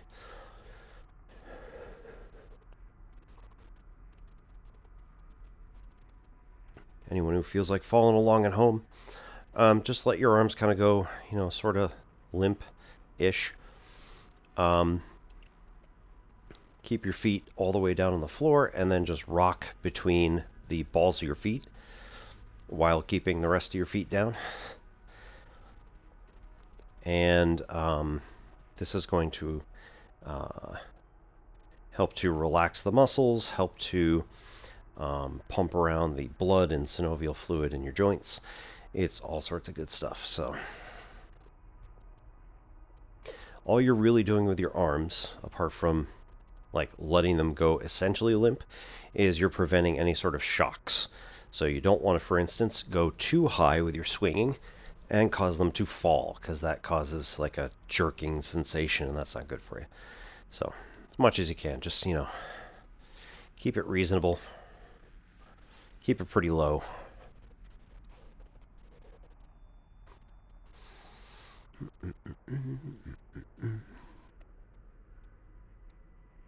Hope everybody's having a good day.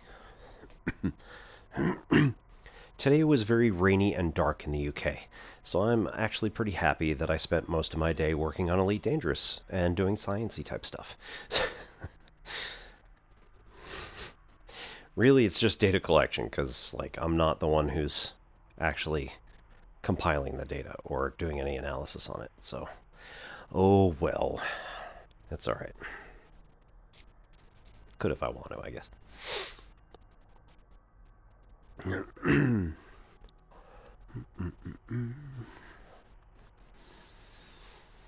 Again, move the hips just a little bit. Cause your arms to swing just like we did before. Try not to cause any massive jerks.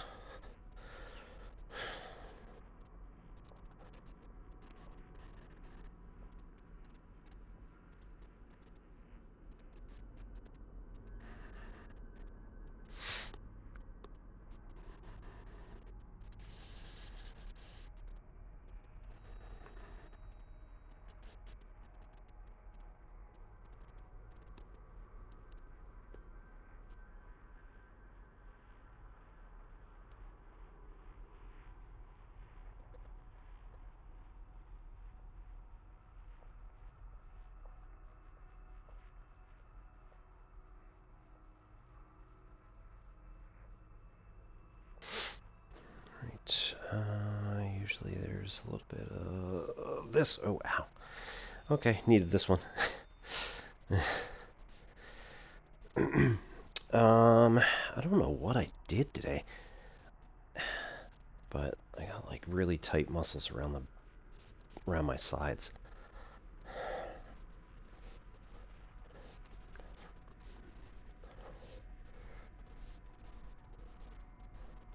I didn't do anything.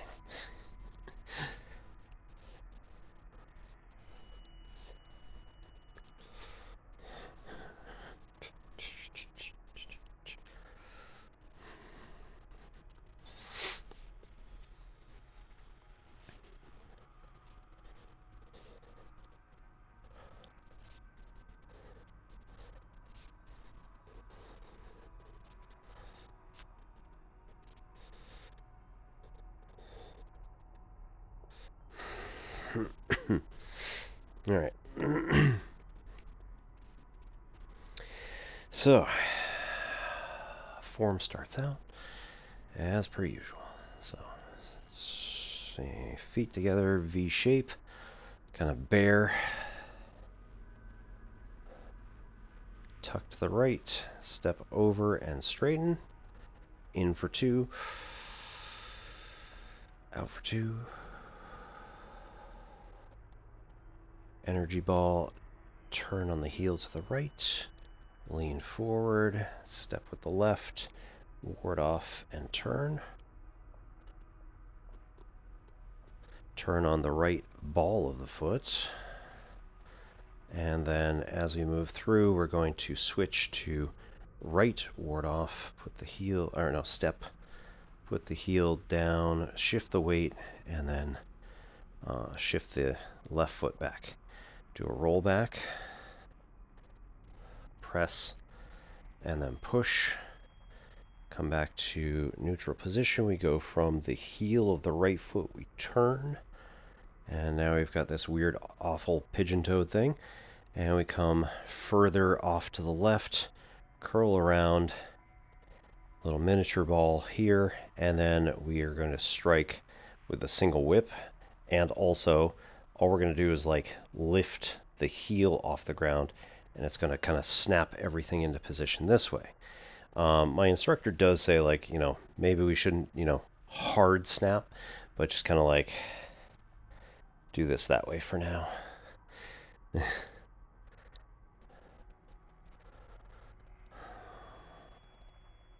Right, lift hands, everything back, and shoulder strike, and then white crane.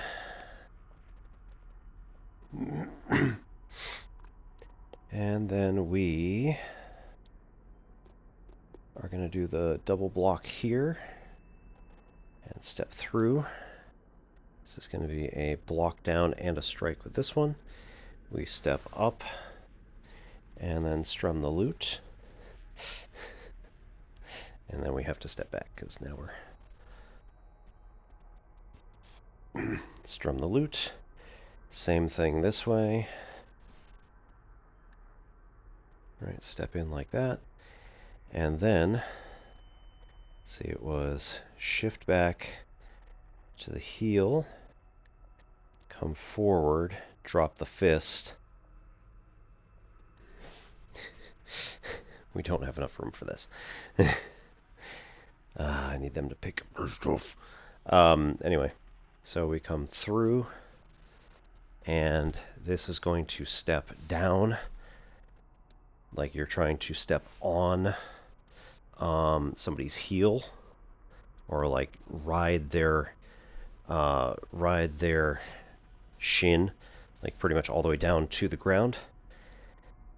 And then once you do that, we take a step forward.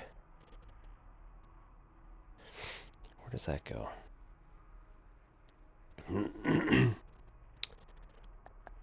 think it's in line. Or is it out? Oh, it's out. Okay. So take a step forward, we come through, and then we cover with the left and strike with the right. Cover left, strike right.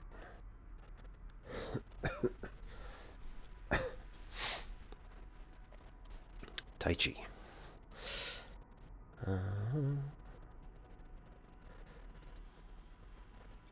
Yeah, it is rather amazingly similar to what was in Nine Souls, and clearly somebody on the Nine Souls dev team like knows Tai Chi very well, and or called somebody in to help them.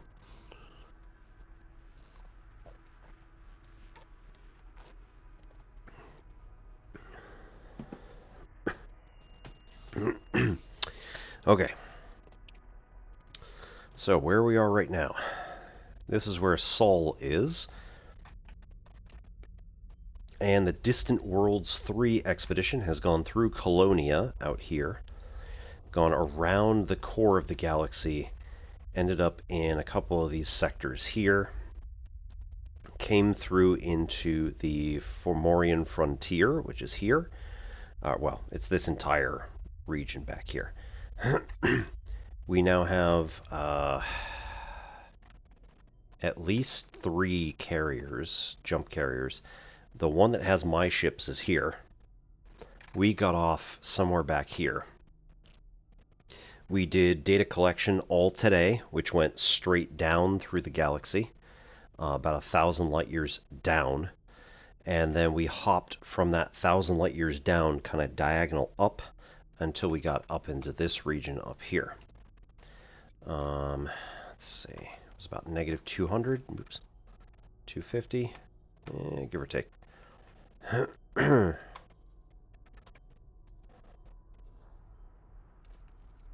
Somewhere in this region, user data, visited before, there we go. They'll be blue if I've been there before, so you'll see it eventually. Ah, there we go. Is that it? That one? Nope. CKF. There's another one. WI, right? Uh-huh. KDI. Ah, here we go. Oop, that one. Yep. Perivier ECK B41-3. Got a ring to it. So, we were here. There's a special event that's happening somewhere around there. Wink, wink, nudge, nudge. Those of you who are on Distant Worlds and want to visit this area, get the Meta Elite thing, and hop onto the Discord server. You'll be able to find it easily enough. I'm not getting Meta Elite to work, so like I haven't been using it for the last couple of weeks. Which is too bad. Okay, and now we are here. So Perivier SX-N C21-2 at a, was it 700?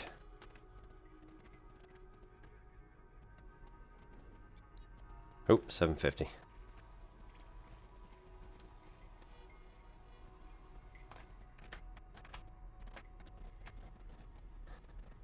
Yep. So we're at negative 750. 750 light years down from our neutral plane of the galaxy. We are collecting data, which you can see up that away. So we have, what we're doing is we're hopping into systems at each of these Z coordinates. It's just every 50 light years.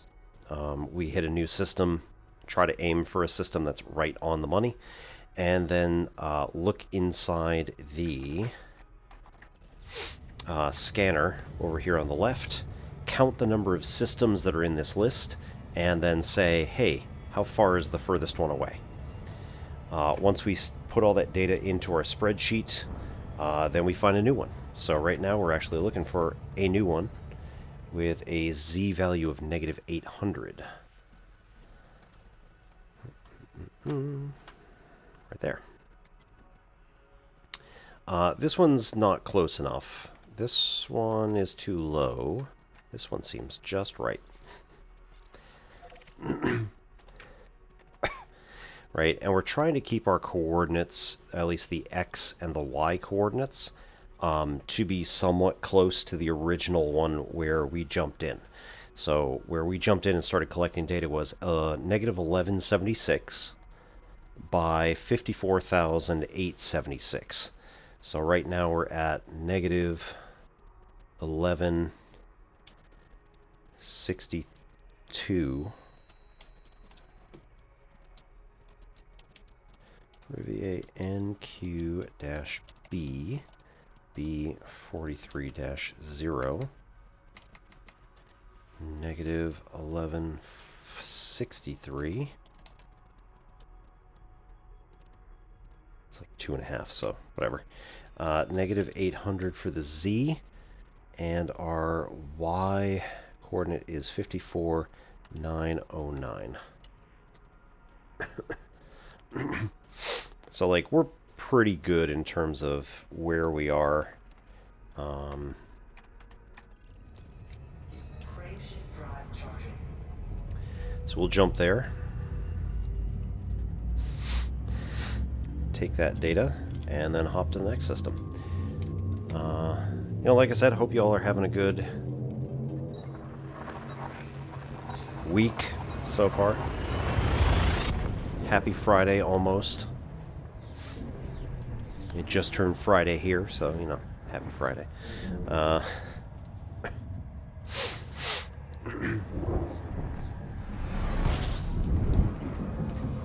Had our Scouts Blue and Gold banquet tonight.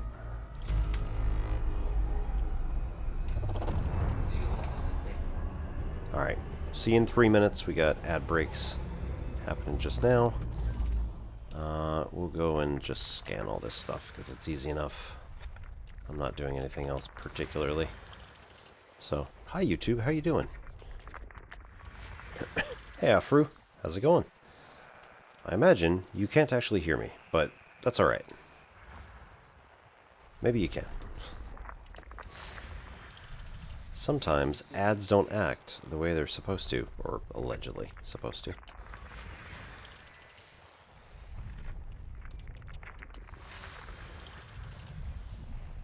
Oh, okay.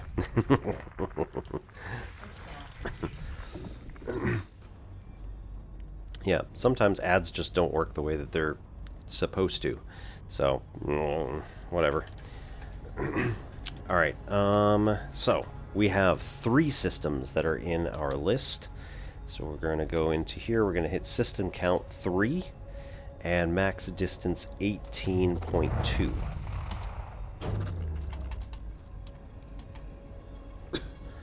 And then we look for another one.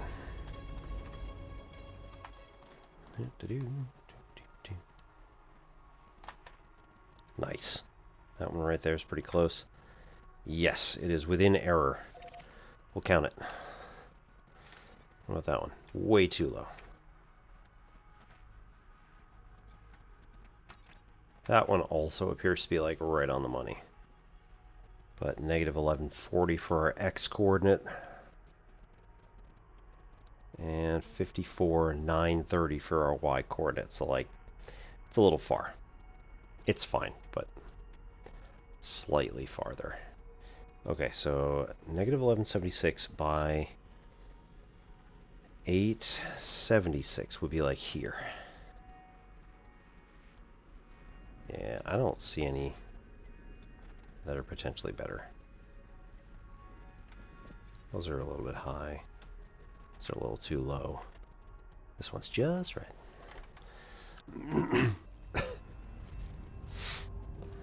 Okay. Don't fly into a star. Bad idea. Okay, so we copy down on the data sheet.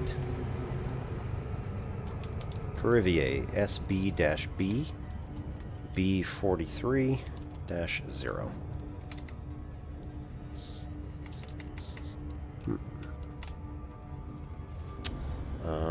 Again, where are we going to?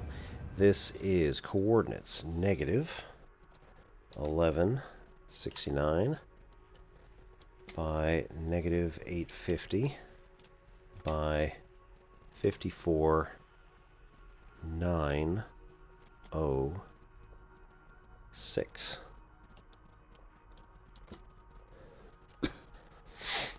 Right, and then we just have to get to the system itself, which is one jump away. Nice.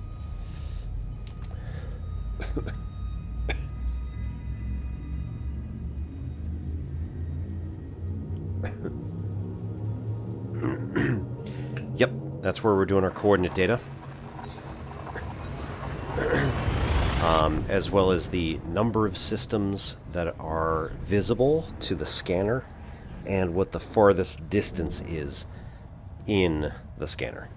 So those go to a maximum of 20 light years.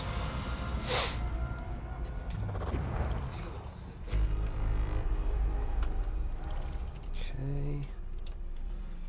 A maximum of 20 light years.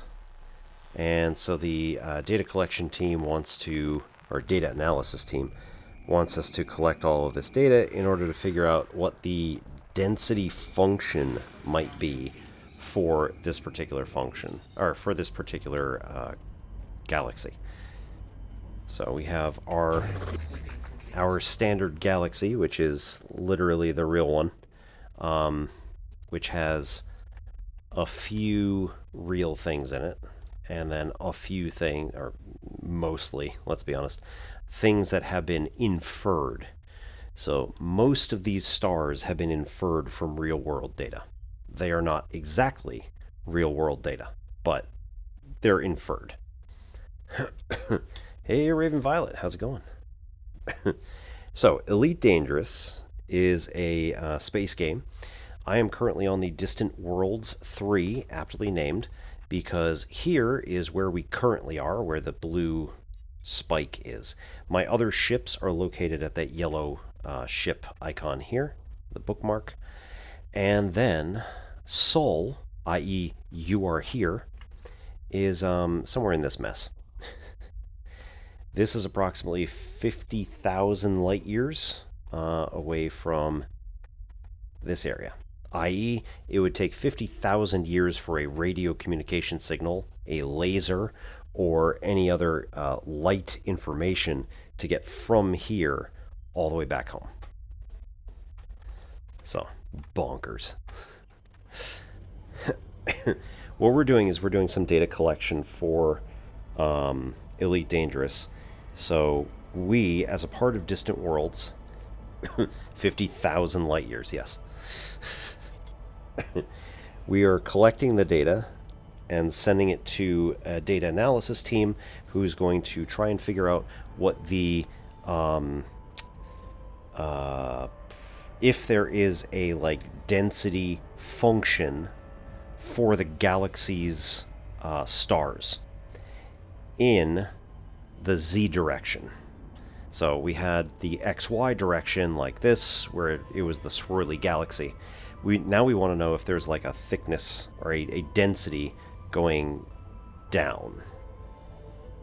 Which it seems so, based on the graph that you see over there. So right now, in this particular system, Parivier SBB B43-0, we have a total of 6 systems that are in our scanner. And so we type in 6 into the system. It will give us a number back. Corrected N is 7 because we're also sitting in one of those systems. And then we go over here to say, what is the max distance that we see in that list? That is 19.2 light years. Right, and then we do this again, but we first want to travel 50 more light years in the z direction. So this middle coordinate, which is currently negative 850, we want to go to negative 900. Hey, that one's looking good right there. We want something that's like reasonably close to where we are. So like we could go for that one. It's pretty good. But this one is like just slightly off the plane in the down direction. So this is negative 901 and this is negative 900. It's like almost exactly in the middle. Negative 900.5. This one here is more like negative 899.1 or something like that. So it's much closer to that coordinate than it is to that one. So anyway, the next system, nope, that is not what I wanted. You jerks. Okay, this system over here. Come on, there we go. Currently 51.33 light years away. We can make that jump in this ship in 1. So that's nice. It's going to boost out of the way of the star. Activate the frameshift drive, and then we'll get there in 20 seconds. I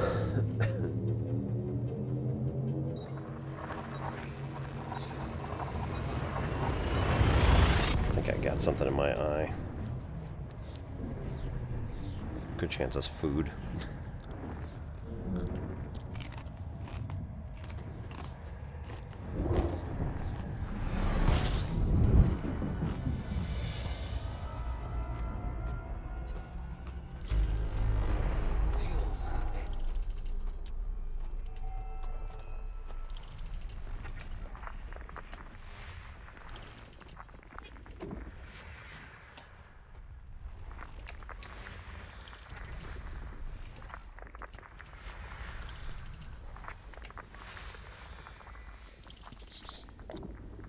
So first things first, we scan all the planets. Ooh, biological. We'll tag that one. We're going to scan all of the planets. Oh, how far away is this? Didn't even bother to look. It's great. Oops. We're going to scan all the planets and moons. This is around a secondary star. So C here is the third star in this particular system.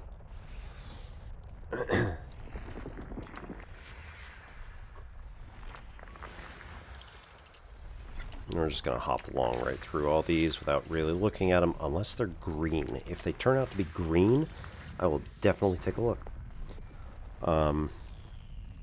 If they're green, they're typically Earth-like worlds. So there's going to be like water, ice, and or decently habitable climates. And so it could house life. It could house, potentially it could be a terraforming candidate for later. Much later.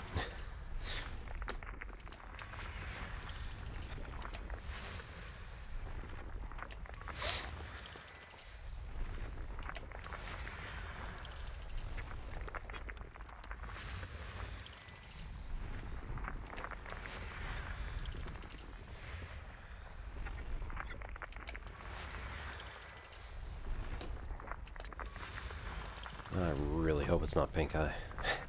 System scan complete. Alright, now that we've done the system scan, this is just for us, by the way. 33,000 light seconds. Ugh. We'll maybe try a different one. Let's see if we got any stars nearby, or planets nearby. Fuel scooping complete. Not really. Yeah, no. 31,000, 360,000. So, like, we can make this. It's just going to be a pain in the ass. Maybe we'll do a different one. That's alright, we'll do it. Just because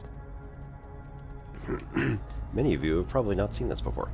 So, we're going to just charge.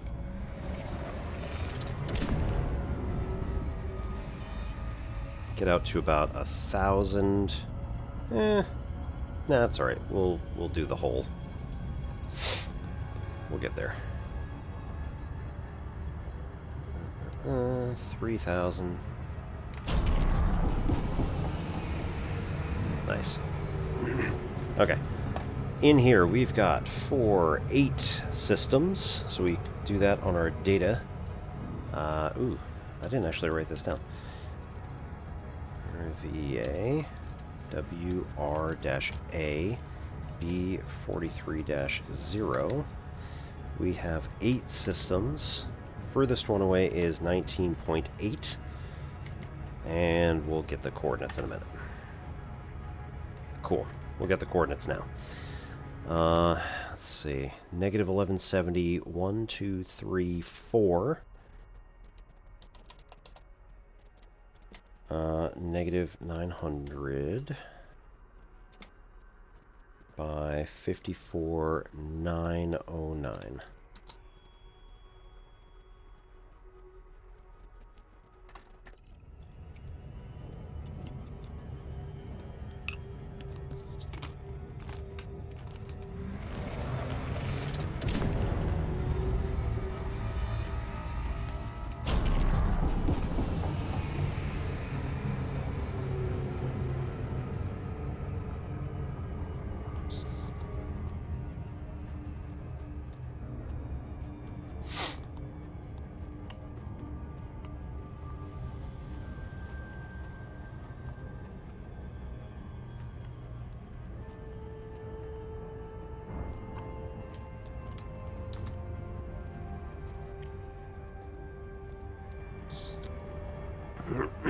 Alright, now comes the hard part. This is supposed to have 1 biological on it. If it is bacterial, then those are notoriously difficult to find. We need to land on the light side of the planet, which this star is very, like, dim in the first place.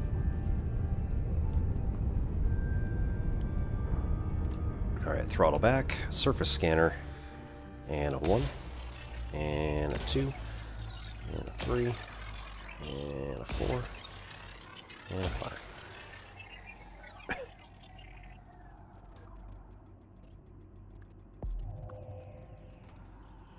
Check the back. Surface scanned by 50%. We need to get to 90%. Surface scanned. It is bacterial. Yep. Cool, cool, cool. And then we need to land somewhere in the blue regions and stay in the blue regions-ish.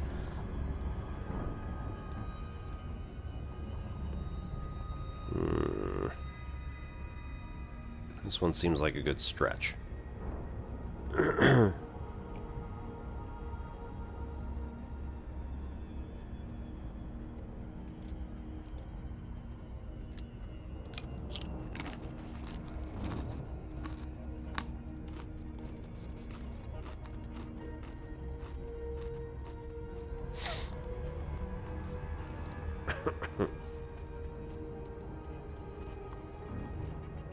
Orbital flight engaged.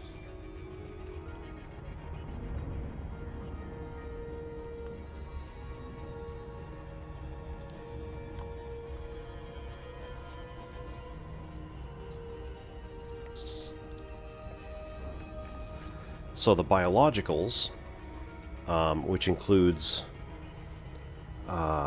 there's other stuff too. So the biologicals are for an exobiology project, which is run by a corporation. You just get a whole bunch of money. And the corporation is an NPC corporation, so they occasionally do a kind of like community event that surrounds it and all this other stuff. Recently we found a brand new sample, and like everybody was rushing to find this brand new sample.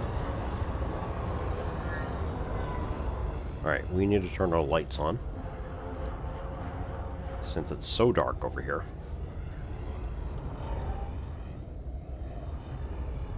Hey, we don't even have to worry. It's right there.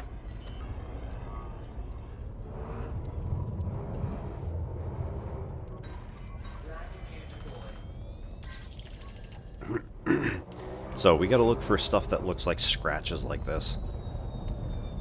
It'll be literally all over the place. So we're going to disembark with our Artemis suit on, which is the biological, or which has a biological scanner. Find the location. We just got first footfall on this planet, which is not surprising because nobody's ever been here before.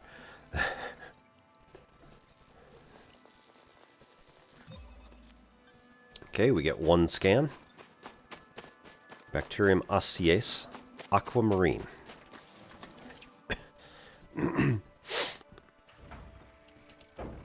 So we're going to take off. Turn on night vision. Go about a kilometer into another like rocky outcropping sort of area like this. That's far enough. Drop landing gear. There it is.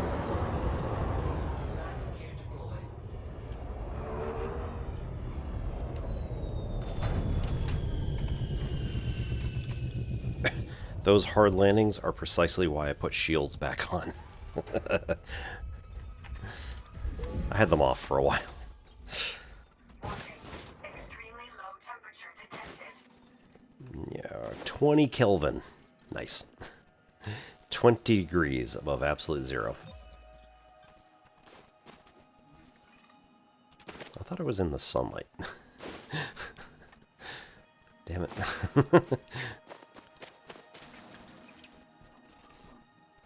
It's not a big deal, it just drains your battery faster because then you need to keep the suit heaters operating. Alright, hit boost once. Drop the landing gear again. I'm willing to bet there's some in here.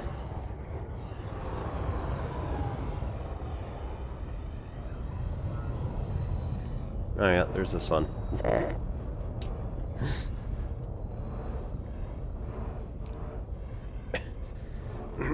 Teach Raven this game?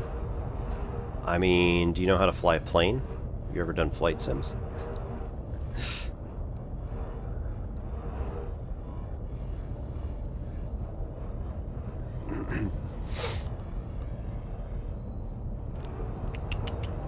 Come on. Oop, there it is.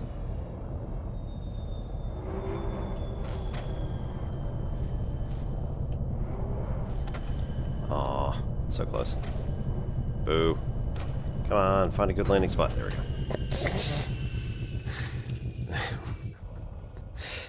We are pitched at least 5 degrees. Great. Alright, now that we have 3 samples, you can also see the blue bar of lights on the side. When we scan this, that's going to fill. And now we take it off, we look at it, collect the data, and then nuke it. You'll notice here also, right, we cannot collect any more samples of the osseous because it is already scanned. If you try and, like, I had to jump from one to the next, because if we attempted to collect a sample that was close by, it would say there's not enough genetic diversity in order to like read a difference between them. So because they belong to essentially the same family, it's not going to work.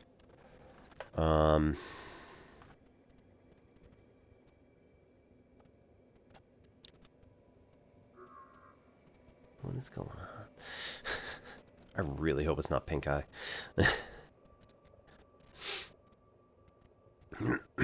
Right. So we're going to take off, head back into space.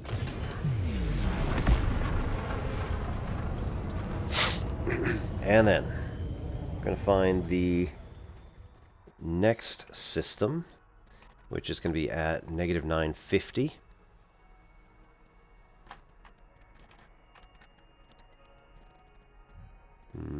None really close enough right there. So we go out further. That one's close-ish. So let's see. Where are we? It's negative 951. So this might be close enough. We want to get one that's right at 950 if we can. Sometimes that has been known, or has meant that we need to go a little far afield. So 76, negative 1176 by 54,876. That's back that way a ways. Yeah, there we go. There's 2 jumps, but that last one's like sideways. Negative 1180 is close enough. 54,990. That's almost 100 light years in the other direction.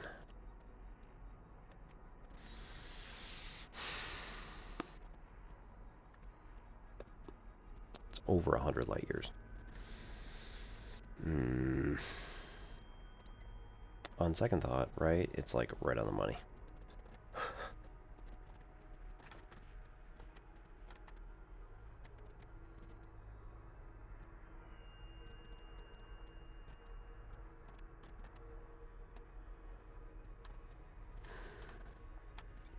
On the other hand, pretty good.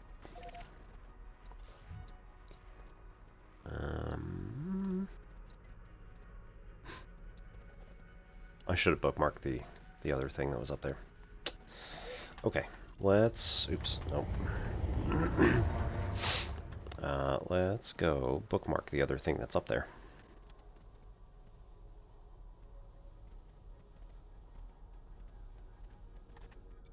What was that? Like 250, 270? Right there. That one.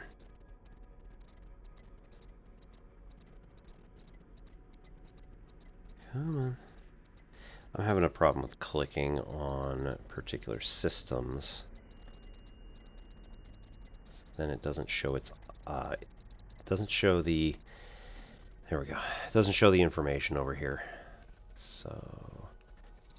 View system map. We want that one right there. Come on. Same problem here. There we go. Bookmark. Ugh, gross.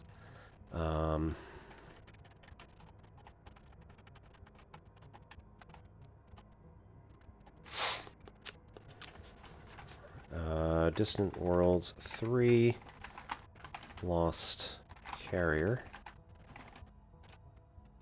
DSSA HQ.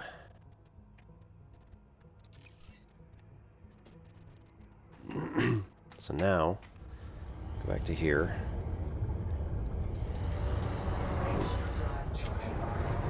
We're able to jump straight into not the system we need, but the next one.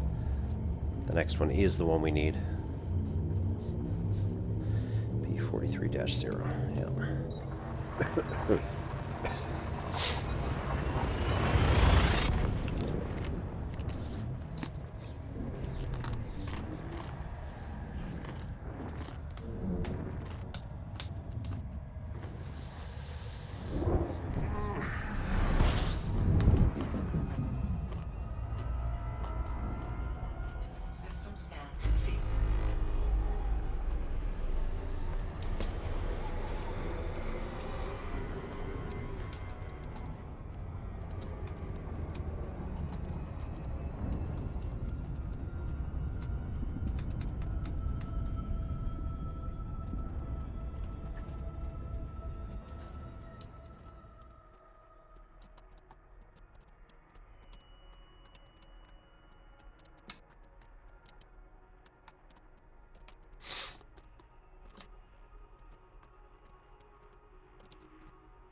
Okay.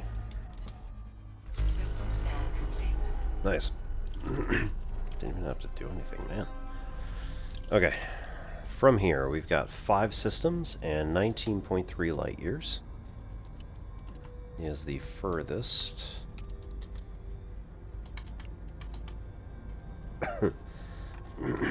And then we go down. I know what I said.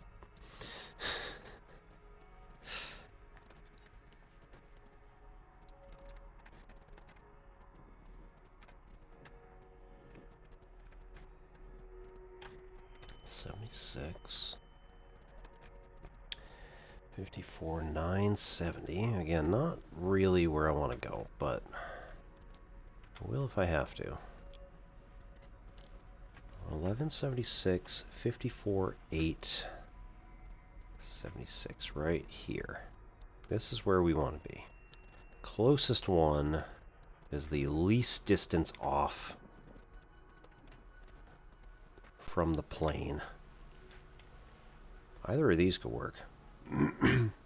54, 820, 54, 840. 1176, this is like 1110. Well, let's go there. That's fine.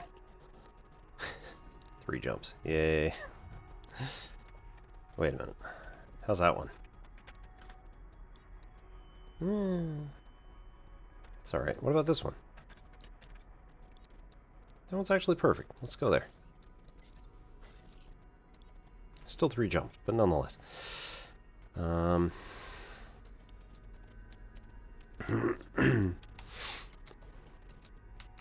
Perivier WA-F B40-0. Negative 1139. Negative 1000. 54 838.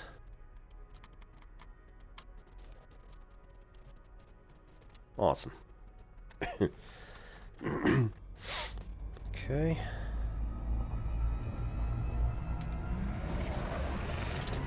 Boost. Get out of the way of the sun. What do we got? Fuel star. Nice. It's not like we actually need fuel at this point. The Mandalay has such a ridiculously large gas tank. Like, we'll be able to do these 40 light year jumps, no problem.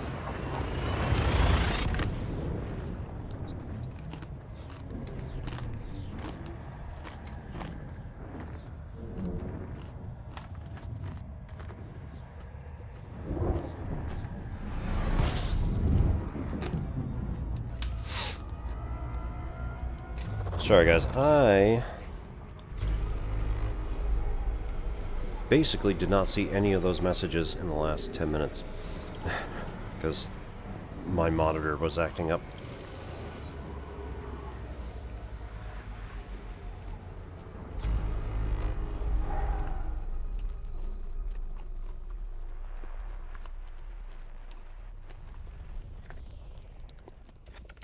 I suspected, since we were kind of in the middle of a conversation, that you hadn't just, like, left.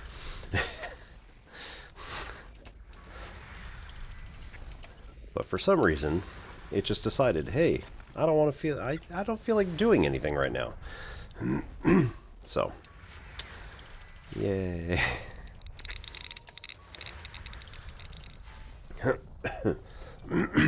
Okay. Never played flight sims. Yeah, so flying a plane through the atmosphere actually is pretty decent, like, preparation for flying a, like, elite dangerous spaceship in flight assist mode, which is what I have for most of the time. If we turn flight assist mode off, it acts like a spaceship, wherein if you add momentum to it, it's going to hold on to that momentum. If you've seen Battlestar Galactica, you know what I mean. Oh, there's one behind the sun.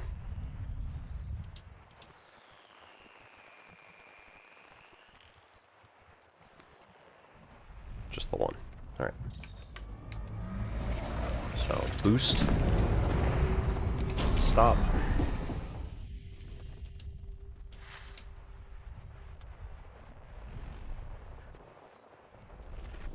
There it is. Oh dear, that was it. Oh goodness.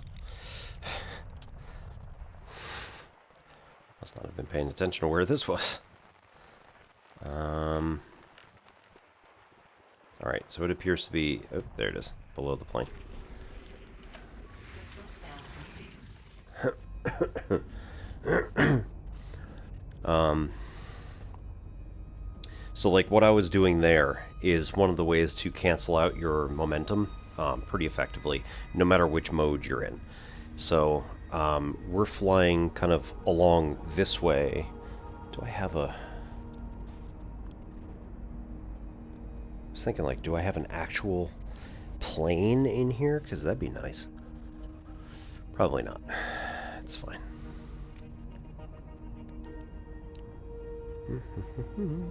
Oh, you know what?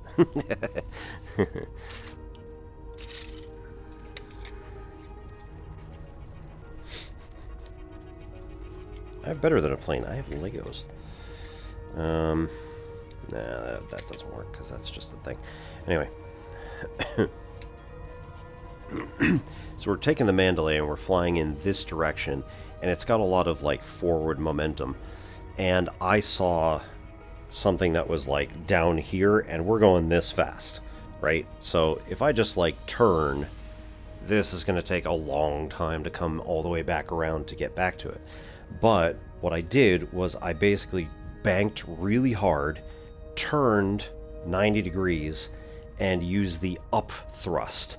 So this is basically like the gravitational thrusters that would normally be going downward toward the planet to make sure that you can go up out of its gravitational pull.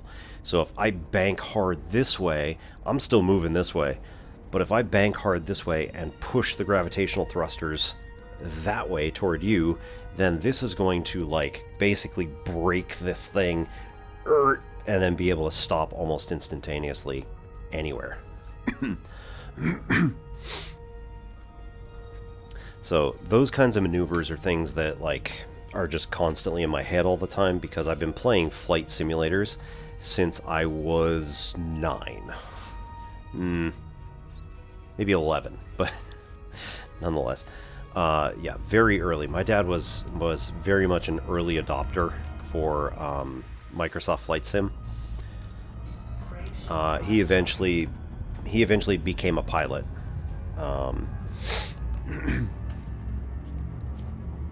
He started as a second career.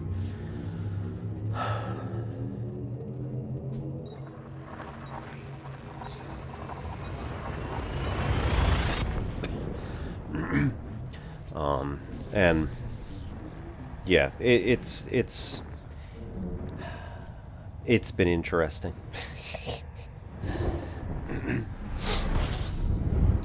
But Elite Dangerous, like I said, is a little bit more of a flight simulator than it is like a real space simulator for most of the time.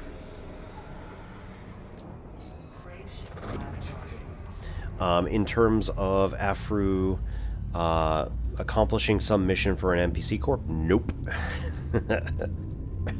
So if you go and just collect data, so you go out and you explore the galaxy, you will complete codex items for the Pilots Federation, which is an NPC group, but it doesn't tell you to go do that. The Pilots Federation is just basically the organization that gives you your license to fly.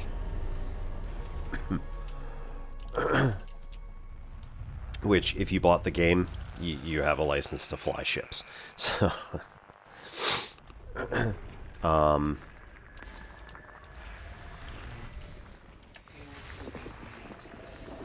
then you also get, if you scan,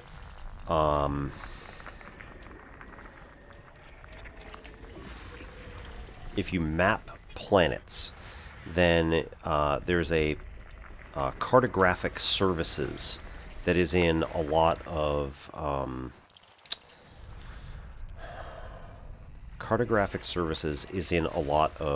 spaceports. So you just go over and like they will pay you for mapping the galaxy. So right now I'm going to get some cartographic services credit for just scanning these individual planets. But I'm scanning them from like I'm basically using a telescope, right? It's just in my ship. Alright, there are 2 systems, and the furthest one away is 14.7 light years. Oops. Okay. Now, we're done with this list at the bottom. We have made it to negative 1,000. So, what we need to do now is go back up to negative 250, which is the last data point that I don't have. Alright, we've done all this stuff all the way up to 300, so I need to go to negative 250.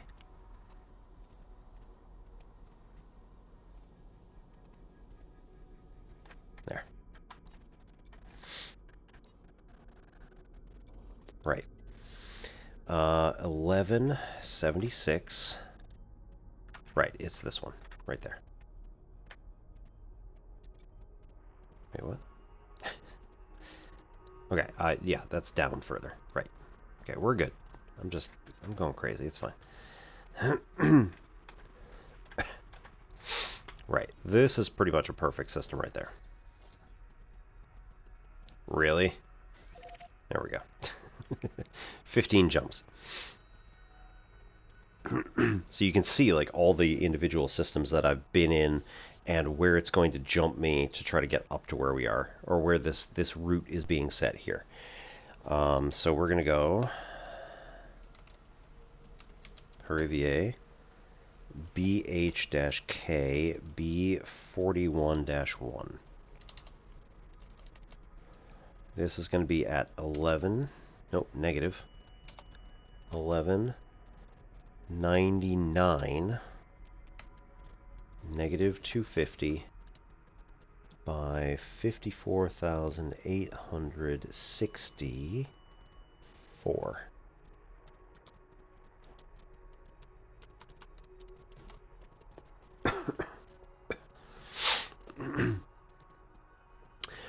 So both. The team at FDev attempted to create a one-to-one scale model of our galaxy. 1-to-1 model. Meaning, we see in here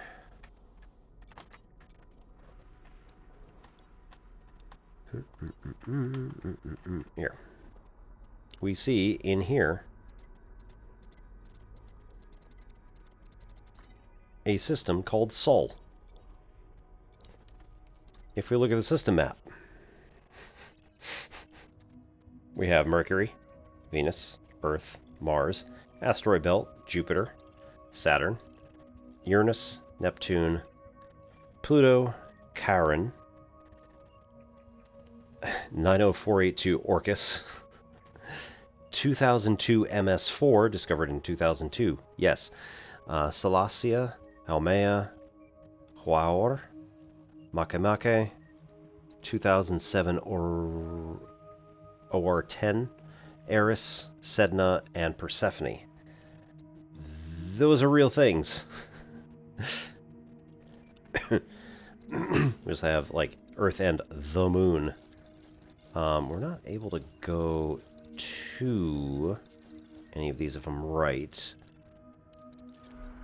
Oh no, here we go. Mercury. Mercury has some actual places on it to land. So, yeah, okay. Anyway, you're not allowed to land on, like, terraformed worlds and stuff like that. So here we can't view the planetary map. There's nowhere to go on it. Venus, similarly, because the atmosphere is so dense, we're not able to land on it. There's all sorts of stuff. But we do have, like, Burnell Station is an actual port that we can go to. Daedalus here. This is a Titan. So an alien race called the Thargoids decided that they were going to go beat up Earth. They got here and were completely and utterly destroyed in a tiny amount of time.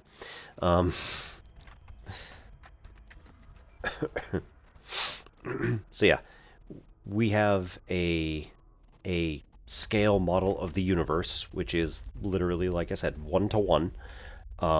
Everything that scientists find in terms of, like, actual astrophysical data is compared with what is here in the game.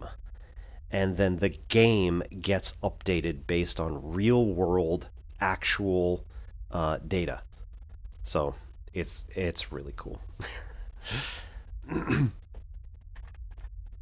They decided that they wanted to do that. The only thing that is, like, gonna stay is places like Muang here, or Jabara, or Summerland, or Akhanar, which aren't real places in real life, but or Dechiat, or any of these other named places. These were in the original Elite Dangerous 1984. So they were so named back in 1984, and they're just going to keep them as is. Yeah, I think it's awesome. Oh, and then we've got individual constellations which are named here, but at the same time, like, that only works from the perspective of Sol. So if you go somewhere, like, you know, if you go literally anywhere else other than Sol, like, let's get a good one here. Regulus, right? That was like, that's a bunch of stars, but they're all, like, spread out from each other. How can we be like, oh yeah, this is the constellation Regulus? Like, it's 100 light years away, and then this one over here is like 5. And not 5, but, you know, this one's like 30 light years, and that one several hundred light years. So it's kind of funny just thinking about, like, okay, well, if we were to, come on, update, honk, All right.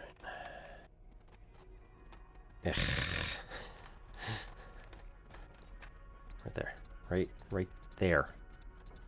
Update. Okay, you know what? Hang on. Target focus. There we go.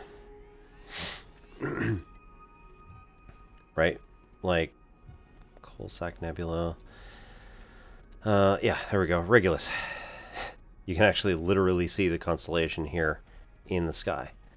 Right? Again, if we go toward it at all, you'll notice that one of the stars is here.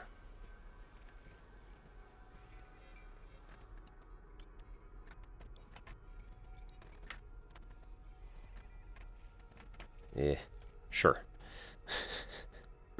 Around New Goriani, right? And then, like, a bunch of the other ones were much further away. So there's a bunch out here. A lot of the ones that say, like, Col 285, or there's a bunch where I'm at right now, which have, like, yeah, Lupus Dark, Sinuefe, for example, Col 285, Hiatus Sector, Cephea Sector, where I'm at back here. There, yeah.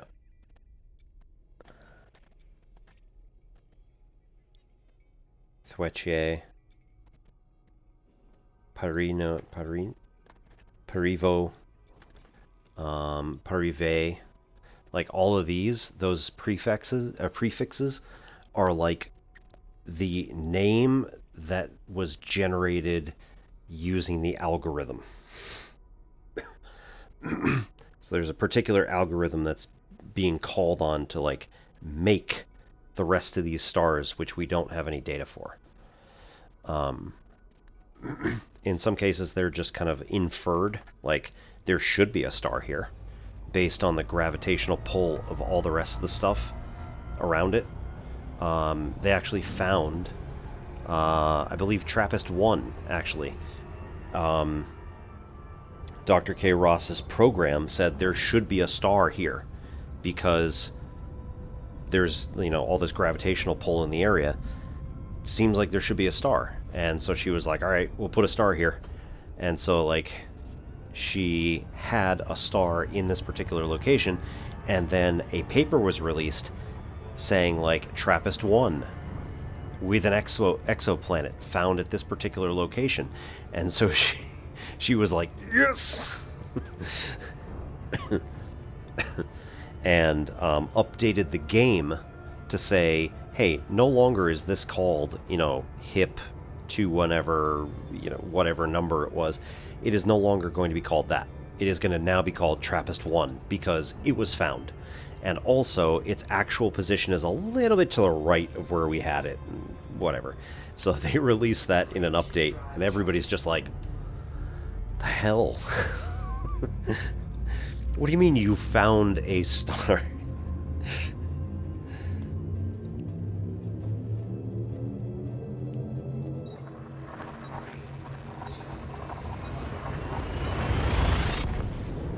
What do you mean scientists found a star that's in our game?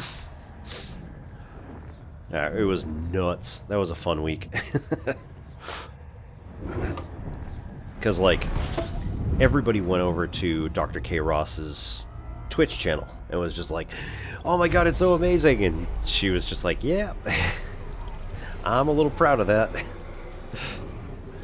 But at the same time, like, it wasn't actual data for the actual star, but it was just that you knew the program worked because it inferred the existence of a star which happened to exist.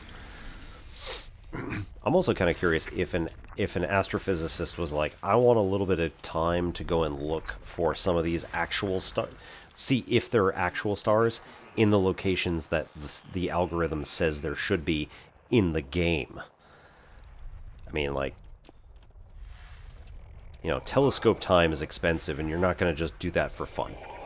Like, if you do the calculations yourself by hand and are like, yeah, there should be a star here, then it's possible that you might get telescope time to find it. And then, this was also trying to look for exoplanets, right? The telescope team was looking for exoplanets. So they happened to find one at TRAPPIST-1, where they had a, I think that was one of the hot Jupiter ones.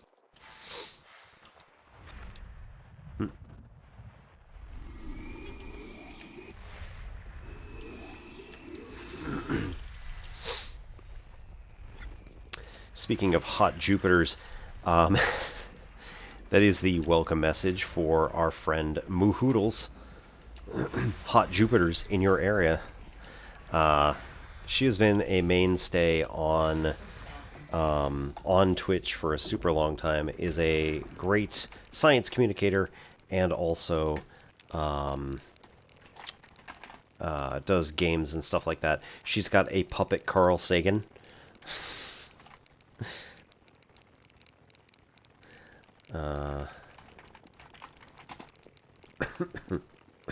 So definitely go check her out if you're at all interested in science communication. Specifically, she does astrobiology, so there's a bunch of that. But her content is far-reaching, and if there's just any cool science stuff, she will often have some information about it. Frameshift drive charging.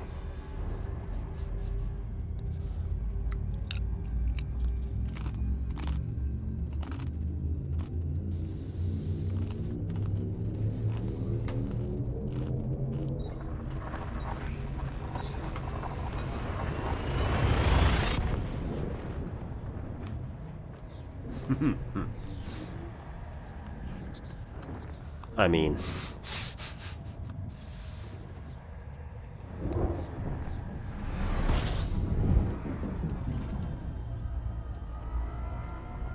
if you're not into astrophysics, astrobiology, all that, then understandable. It can get pretty dense.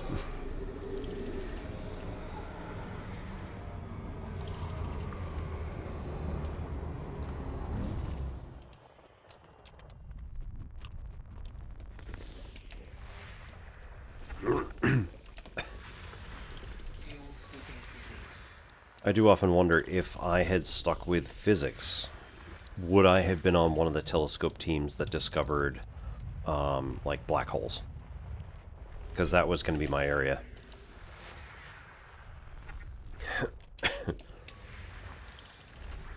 Given... Oh. Ah, come on. Boo!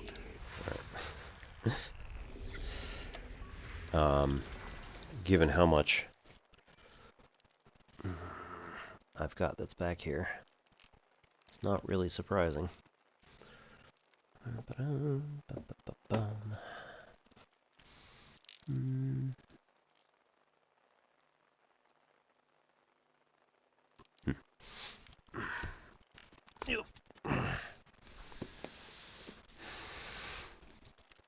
I mean...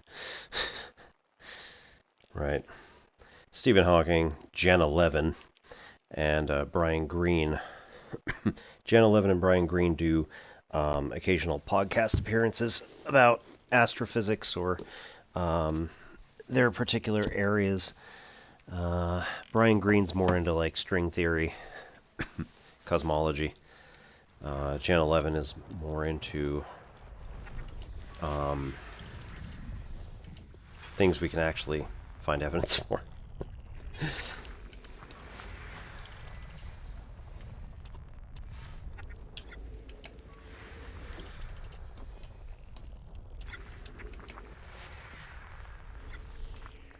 Ayo.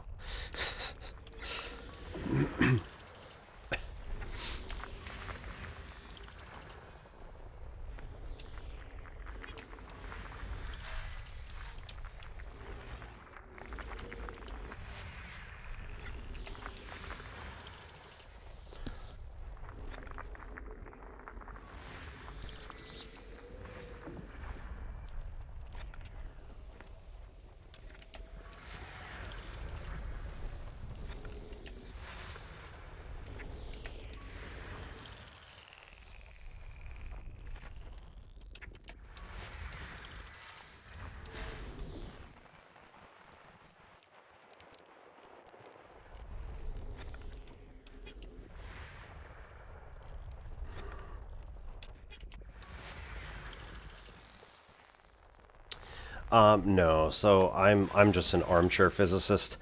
I read a lot of books.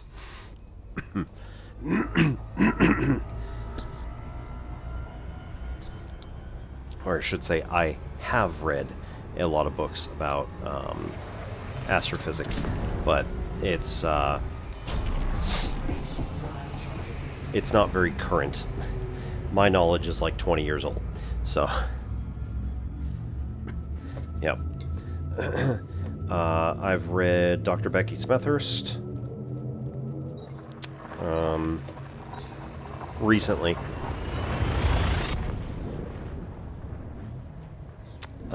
I think my daughter stole that book. And my mother gave me a little book of exoplanets, and I have Neil deGrasse Tyson's Astrophysics for People in a Hurry. System scan complete. Fuel sweeping. Which are great reads so far, but I tend to not finish them quickly enough.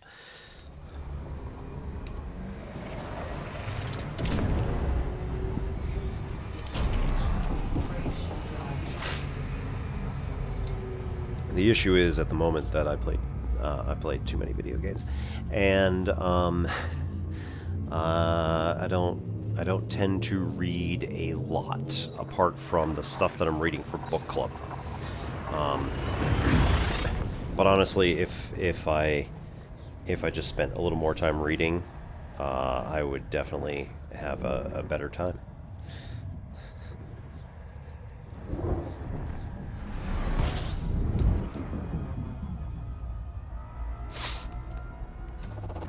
Fuel scooping.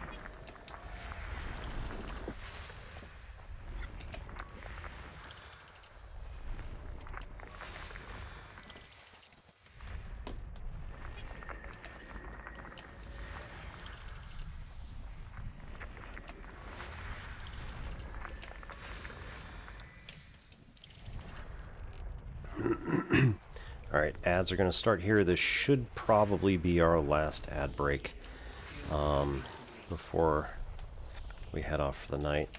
But, I mean, you know, we're still going to stream for almost an hour. Round it out.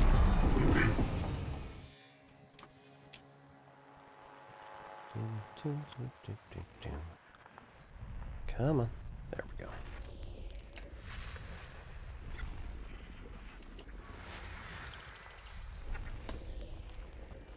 System scan complete. Righto. See you in 3. We'll be right back. Thanks everybody for coming. Frame shift drive charging.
Righto.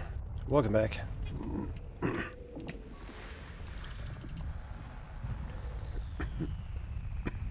Just had the surreal experience of sitting on this channel and having my computer over here tell me that my watch streak had been was about to expire.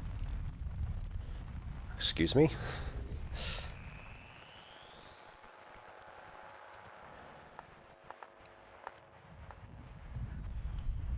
Like, I did not even leave this channel.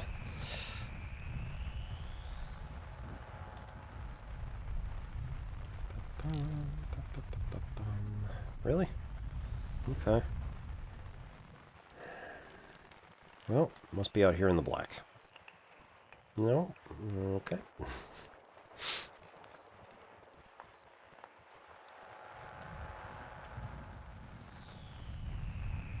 I have no idea where these other two signals are. So they're not in the middle of the sun.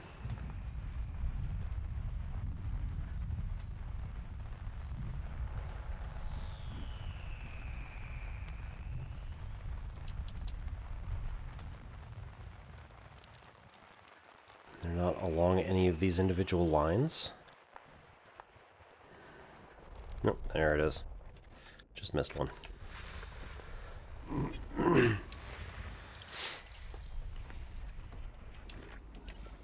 System scan complete. Alright, there we go.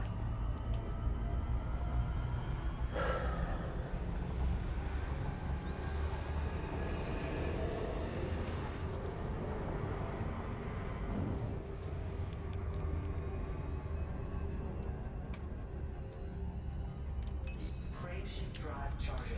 Just absolutely bonkers.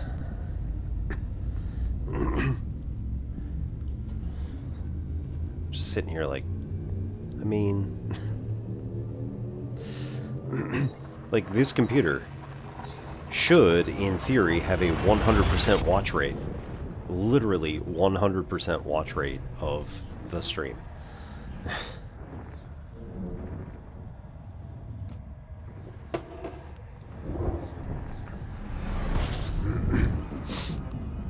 I suppose that means at this point it should have like 1,000,000 channel points. And it just doesn't.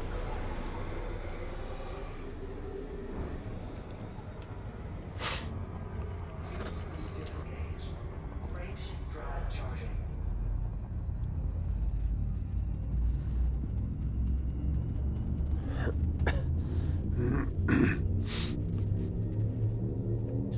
Yeah, so we're almost back to the original spot that we left.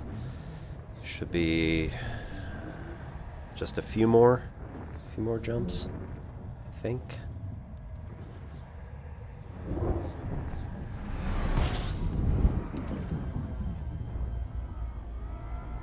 Hopefully like 6, maybe fewer. 13.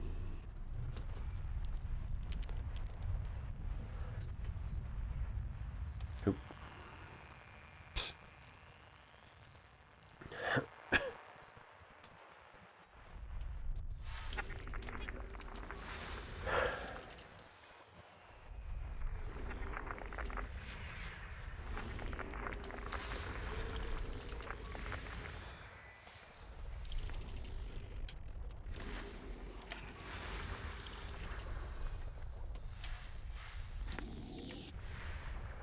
Fuel scooping complete.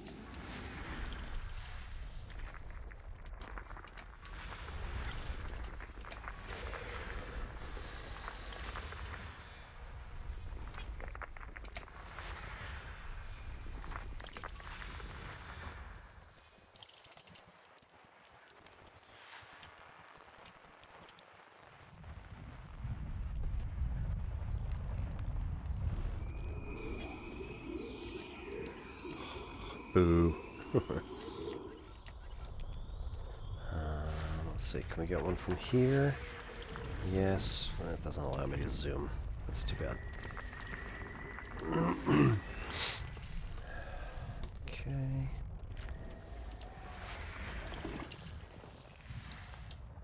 one's behind the sun. I imagine that one is too. Alright, boost. Get us out of the way. Oop, nope, nope, nope, not that one. That one.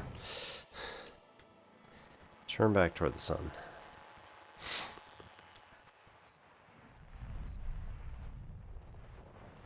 Here? Nope. Ring? Yep, there we go. Missed an entire ring.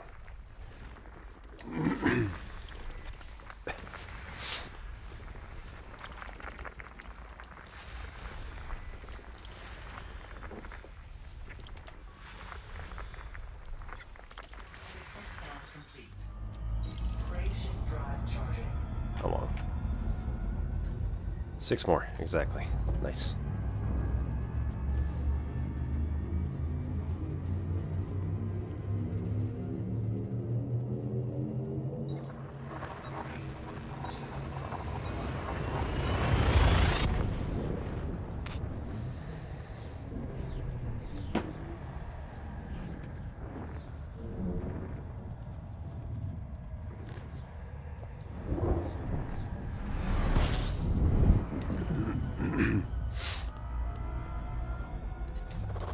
Fuel scooping. System scan complete. There's that one done.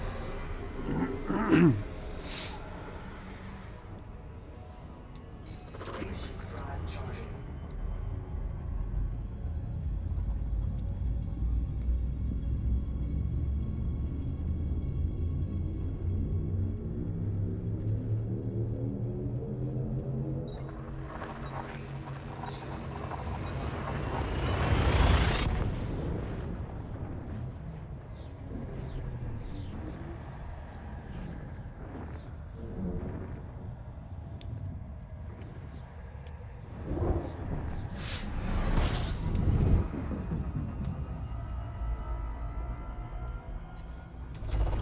Fuel scooping.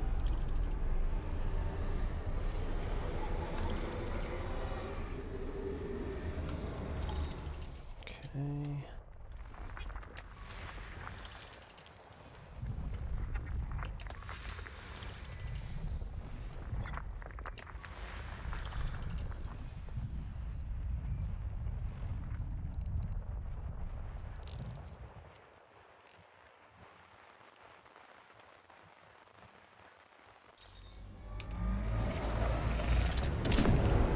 Fuel scoop disengaged.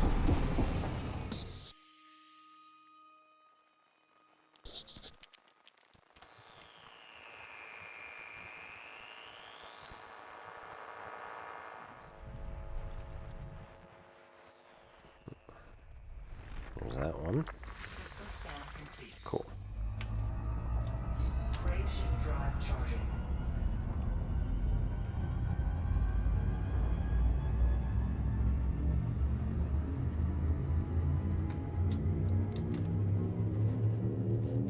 Alright, BHK B41-1. Still a ways to go, but... I think that's 3 now. 3 remaining.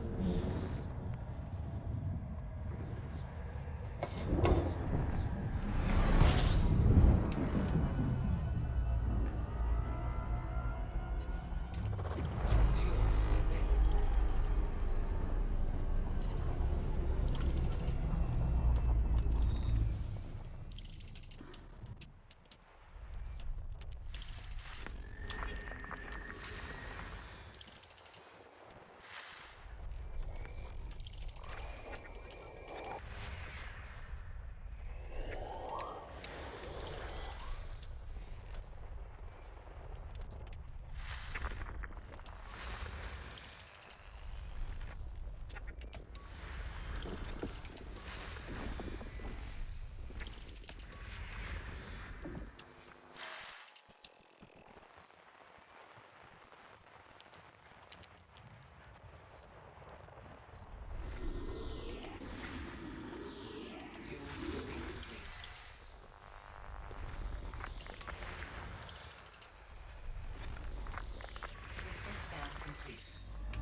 Just out of curiosity. I forget. No, not that. Advanced audio properties. Desktop audio captured. Yes, okay, good. Got me worried for a second.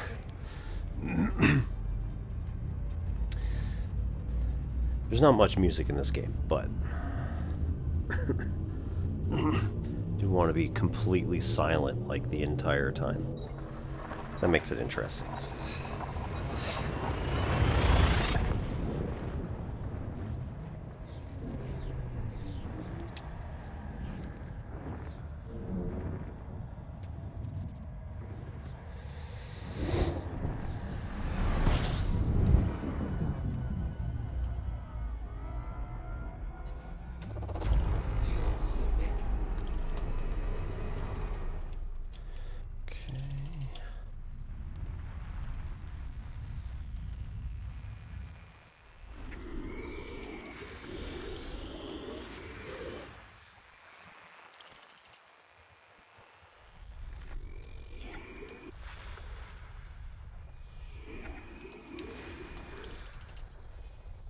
Sweeping complete.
System scan complete.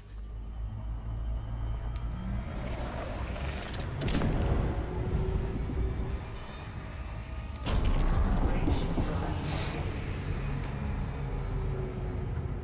Two more. Almost there.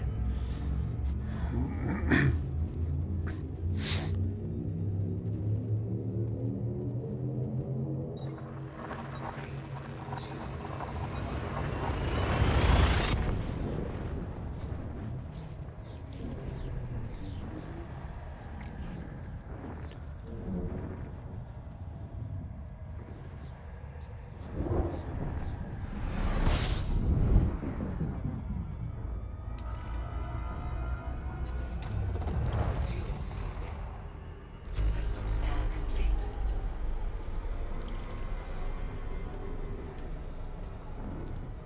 Fuel switch disengaged. Frameshift drive charging. BHK B41-1. Here we go. And it is a red dwarf star, so we can scoop it. Okay, so here, what we're doing is we're trying to finish the sheet that I have. So we started at Perivier KD-I B42-3, which was at a Z value of -300. So, what we're going to do...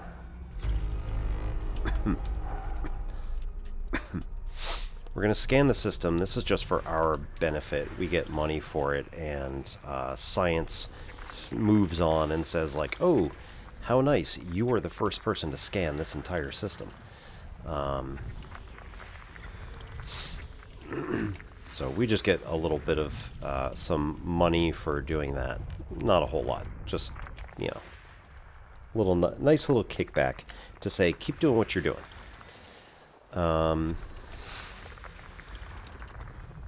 There it is. System scan complete. Alright, then, if we wanted to, we could go to all of the... gross. permit required. Ugh. We could go to all of the planets in this particular system and just say, like, okay, what kinds of planets do we have? So, rocky ice world, rocky ice world, ice world.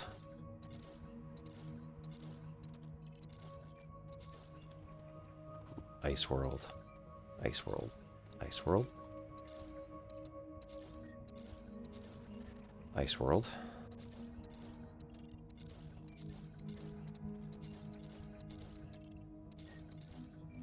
High metal content. Okay. So we could go to each one of these planets and scan them with our probes, and that would get us extra.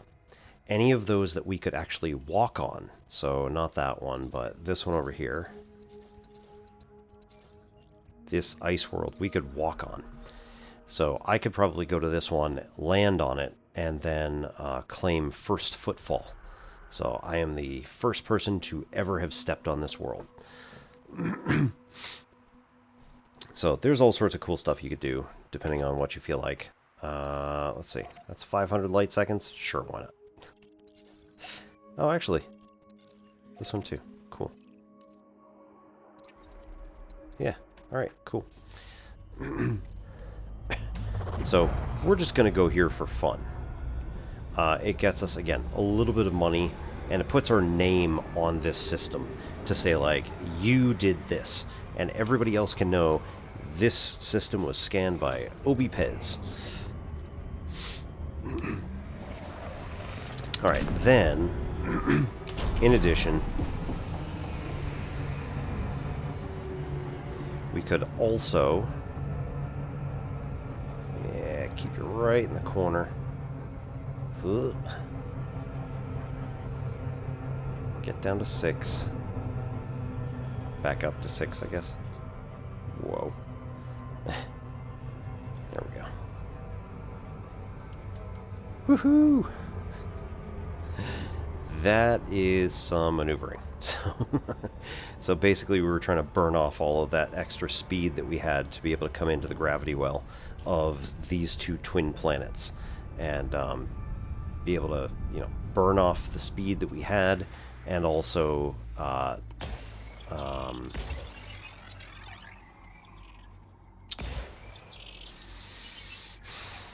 not go too fast, and also wanted to keep it like within our sight, so it didn't like just go right past us, because that's boring. Oh, okay, right on the money. Alright, then we go in.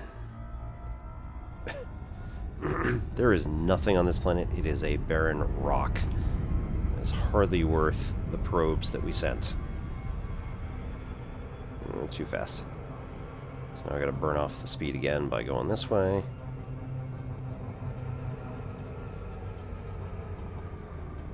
Once we burn off the speed effectively, gonna go down at like a 20-30 degree angle. By the time the world catches up with us, it'll be pretty close to 30 degrees. Maybe not, maybe 35. So anyway. What I'm really actually interested in is this list right here. So we got how many worlds, or how many different systems do we have here? This is 11. 12, 13, 14, 15, 16, 17, 18, 19, 20, 21,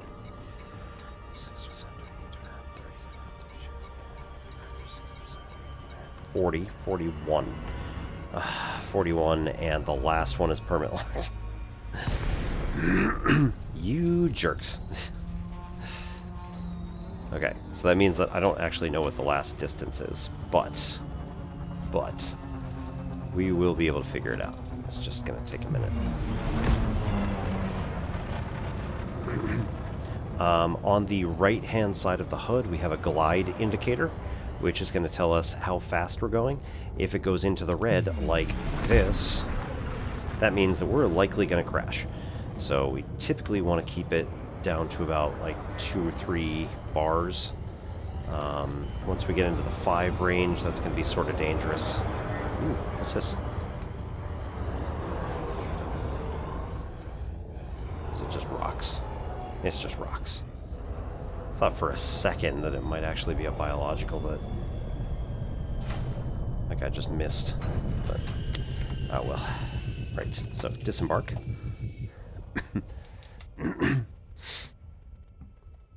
If I finish the scanning, then nobody else can do it. Nobody else can get their name on it, but they can still do it. So every single person can still scan every single object for themselves and collect the money for it. But you cannot get... Nobody else can get first footfall. And provided I get back to the ship before anybody else scans this world and then goes back and caches it in themselves, then I also get first mapped. I probably also am going to get discovered. Because, and here's the thing, right? Like, the ship is there. That bookmark, right? Like, notice how many systems there are immediately surrounding this thing. And the chances that somebody has made it up to here specifically and scanned this entire system and scanned every planet and landed on every landable planet is very unlikely.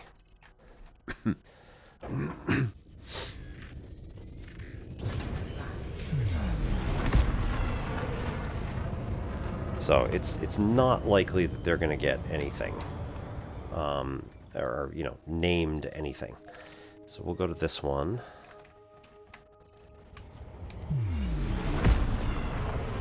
Where are we?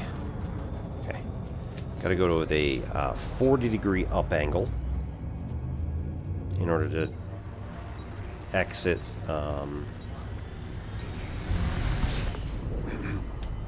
In order to exit the atmosphere.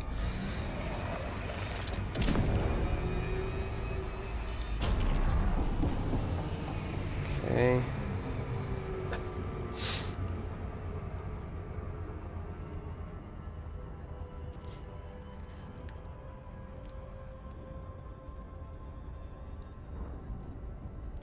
And honestly, we're just gonna scan this planet and then probably move on, land on it.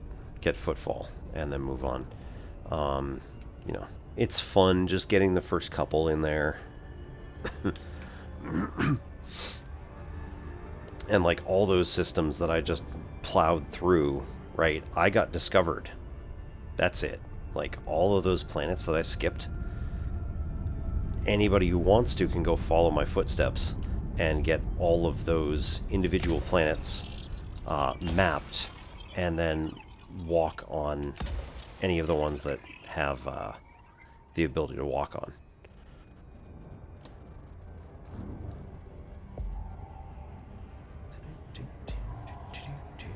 Surface scanned by 50%. Surface scan complete. Orbital flight engaged. What do we got, guys? Nothing. There's nothing on this planet. Another barren wasteland.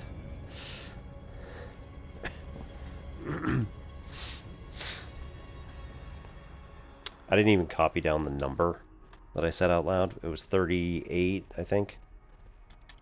39.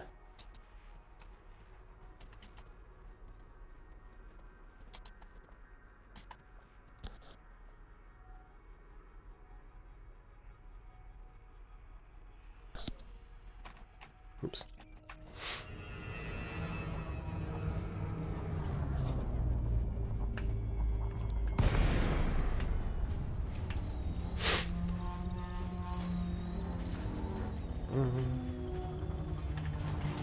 Alright, let's run through one more time. 1, 2.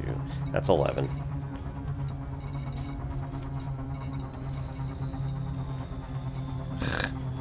$11. 22. 23, 24, 25, 26, 30, 31, 32, 40. That's nope. Nope. Okay. 11 to KJX. 22 to SFE. 33 to 2KJX. 34, 35, 36, 37, 38, 39, 40, 41. Alright.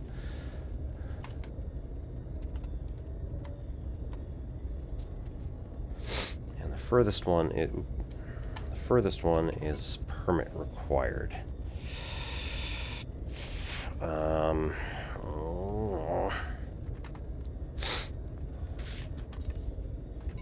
Show me on map.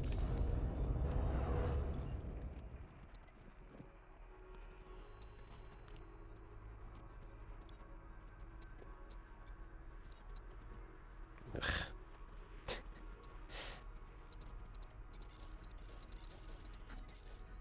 1991. All right, that's good. 19.9 light years. All right.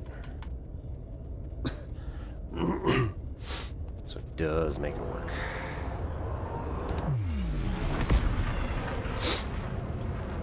Try to aim for this. It's not really flat, but this area.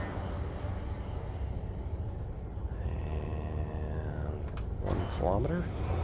Gear down. Landing gear deployed. Half throttle.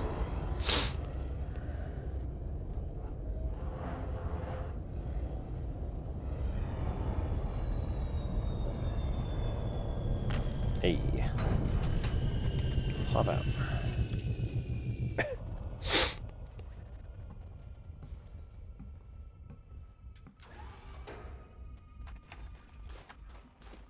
Whee.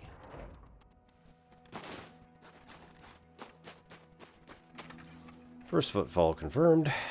BHK. B41-1. 1.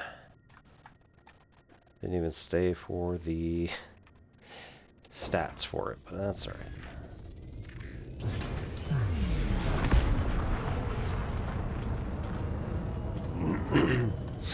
Okay. Next. We need to go up to 200. There. That one. By going down to 201, negative 201. Right, it is on either side. So, good.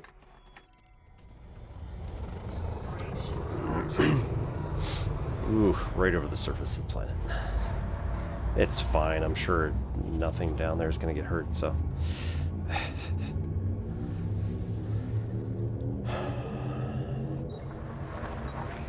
Okay. Rivier. Ah, curses.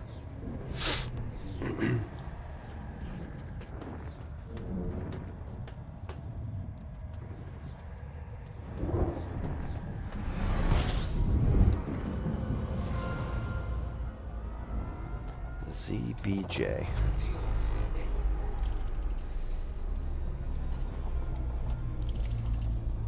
B42-0.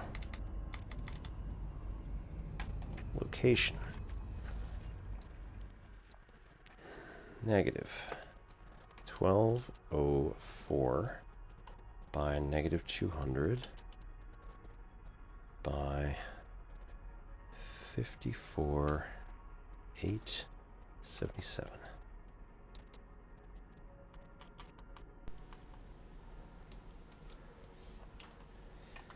All right, what do we have? Anno 111 to Hugh, 22 to ZBJ. Oops. 23, 24, 25, 26, 27, 28, 29, 30, 31, 32. God, they keep sticking on it for some reason. That's really annoying. 19.9.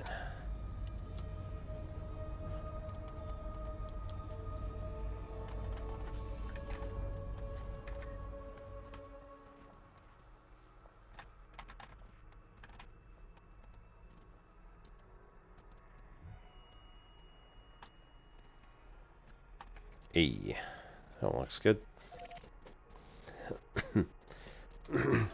Pi Rivier RGJ D10-74. Okay, coordinates. Negative 1194. Negative 150 by 54 870 1 2 3 4. I don't know what that was. All right.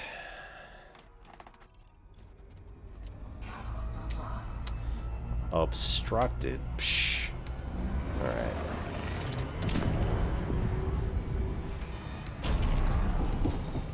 I didn't even scan this system, so probably want to do that. Get some money back anyway.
All right, just about done with this scan.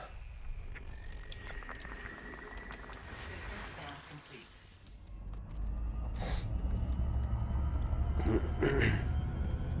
RGJ D1074. Right, we're not there yet. Frameshift drive That's it.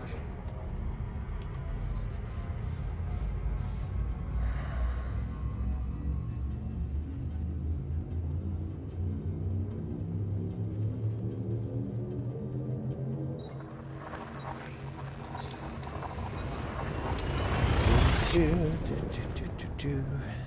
Yeah, finding exobiology in this game is really lucrative. So generally speaking, if you find a new species, which means like you've just landed on a planet that nobody has ever seen before and there's life on it, you can get upwards of 5 million credits just for finding it. You have to do there's a mini game for it. You have to find 3 places that are at least a kilometer apart from each other, give or take. Fuel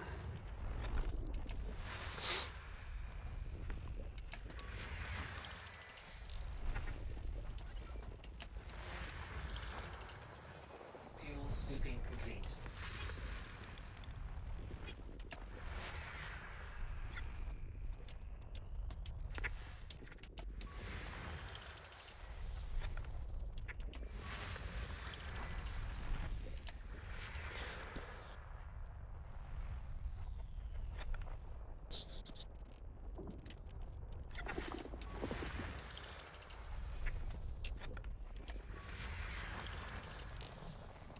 It's just about 2 o'clock here, so probably need to wrap this up at some point.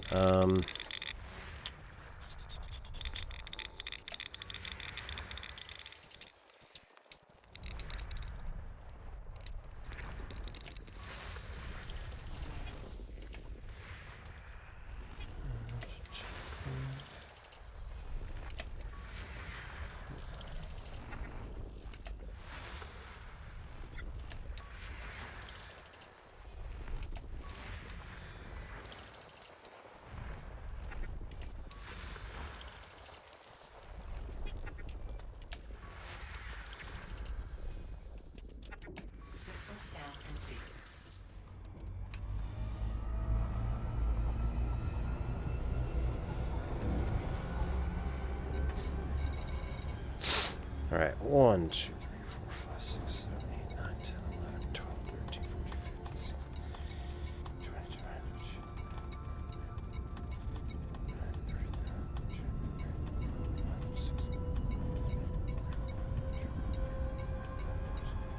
20, 21, 49 and 19.6. 49 at 19.6.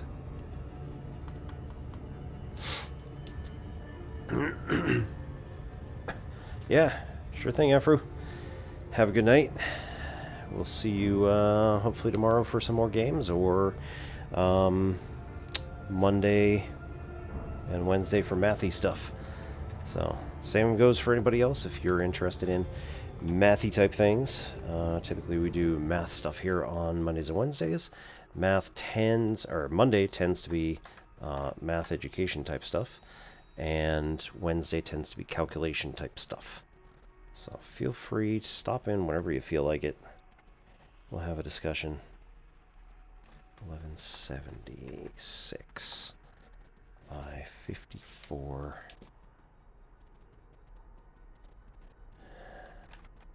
870, so here. Don't really have any that are on the mark, so that one's good.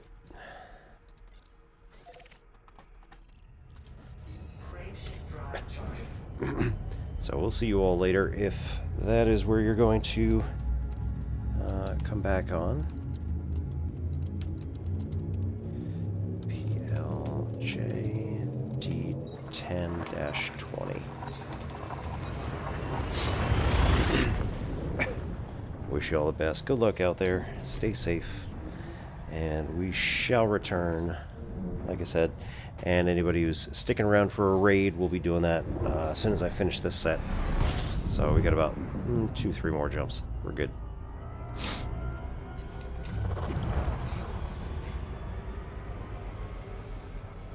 System scan complete. Okay. We are currently... Ooh. Oh, wait a minute. PLJ 2020? That is not where we want to go, because that is not the correct... That is not the correct coordinate. Fuel swooping. Nope, definitely not. It is in fact not the correct one that I spoke out loud either.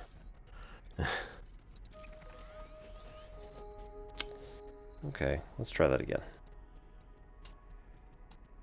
So this is KD-R C21-0.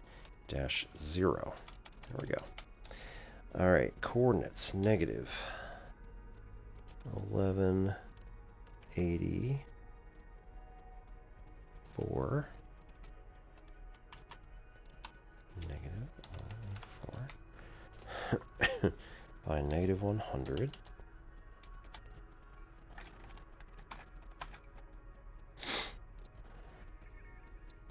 by 54 898.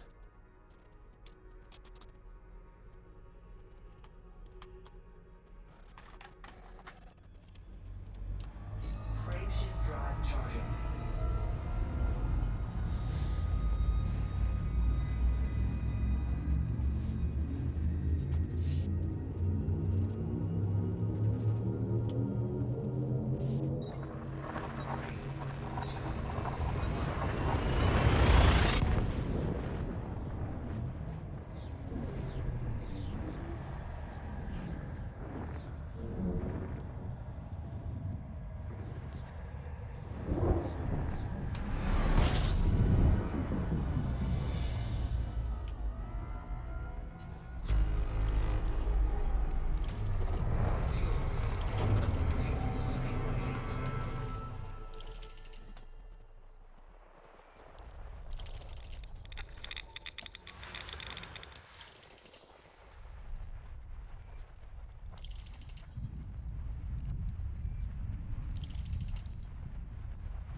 Right.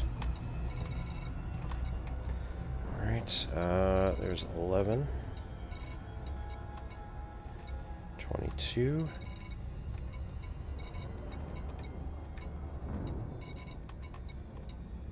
33. 44, 45, 46, 47, 48, 49. Alright, so 49 systems with a max distance of 18.9. So with this, the formula is going to calculate that there are a lot more star systems between 18.9 and 20 light years. And it's going to take what we know already as a sample and be like, alright, well, it should be more like this. It's not necessarily 100% accurate, but it does make sense. That one looks good. And that one looks even better.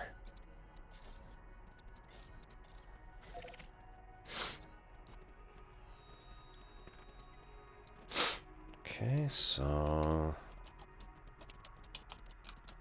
Breve IIR C21-8. Okay, negative 1175 by negative 50 by 54,911.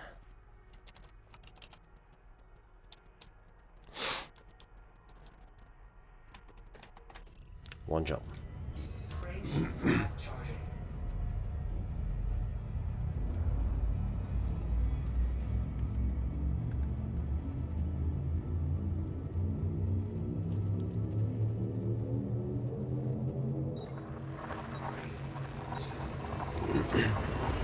Oh, I'm sorry. Not even showing you all what's actually happening with our with our fun graph.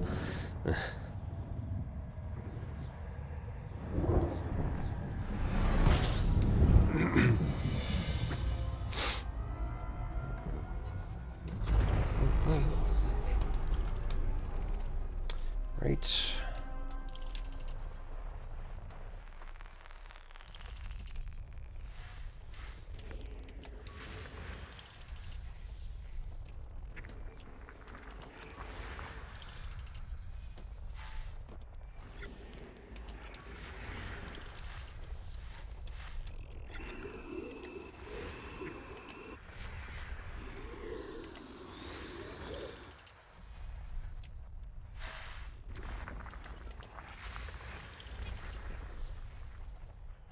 Fuel scooping complete.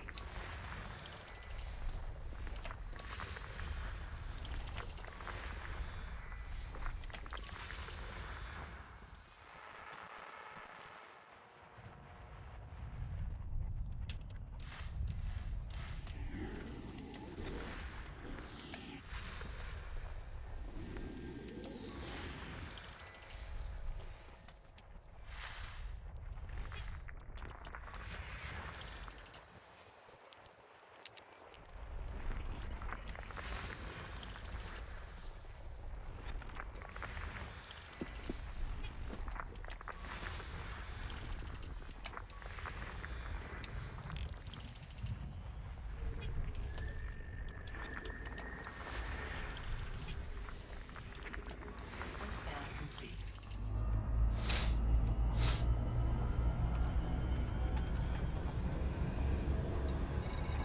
$11,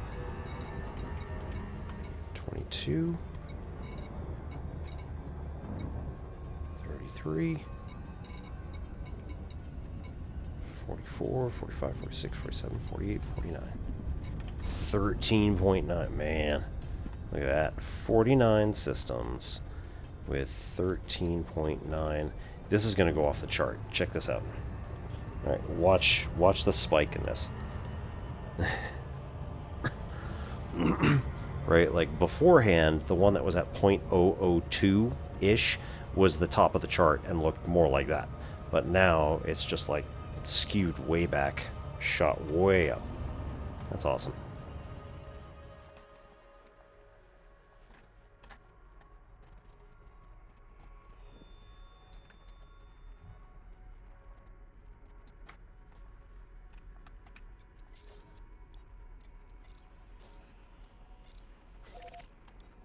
Hmm. Okay. If I go up high enough, right, I'm in a different sector. That's alright. There are really no pyruvate in this area. So we're going to have to go with Buatrea.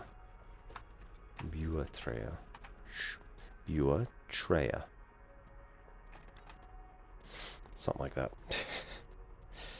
Okay.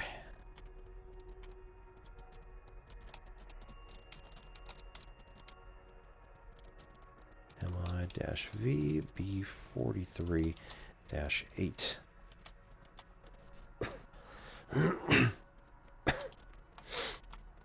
Negative 11 79 0 54 9 25.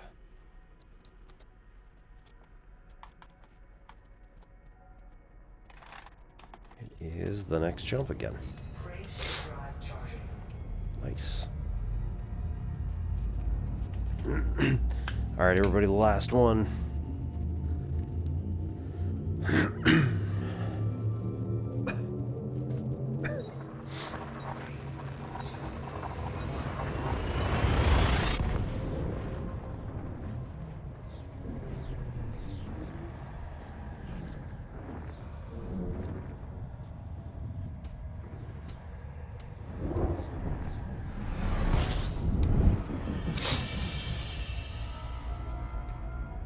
System scan complete. Fuel sweeping. Alright. It's looking like it's probably 49, but 11. Damn. That might be B43-5. 22 RLL.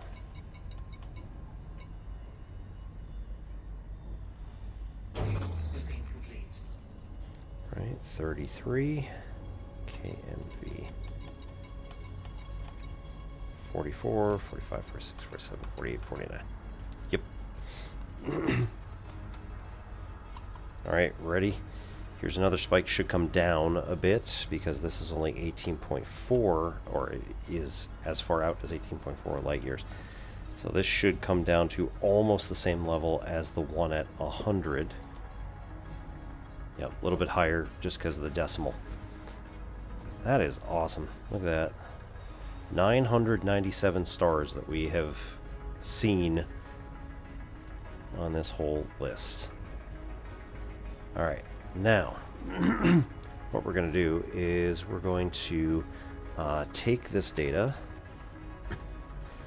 and upload it to the DW3 VSDS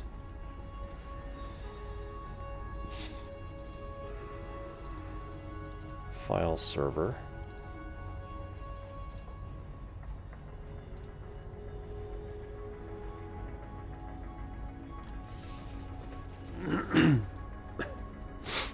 Okay. In addition, right, the date today is we have an in-game date and we have a real date, so I don't know which one they actually want, but like, wait, no, it's number 2. Nope.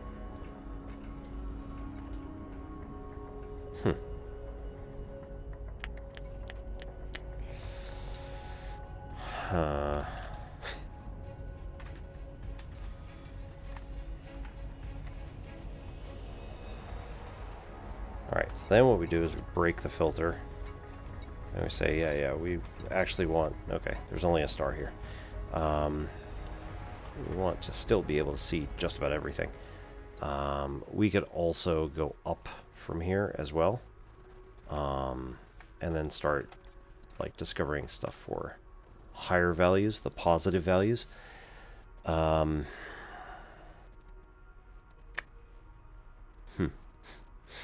We're not going to do that, but you know.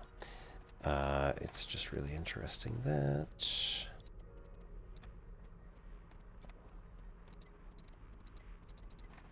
No, hang on.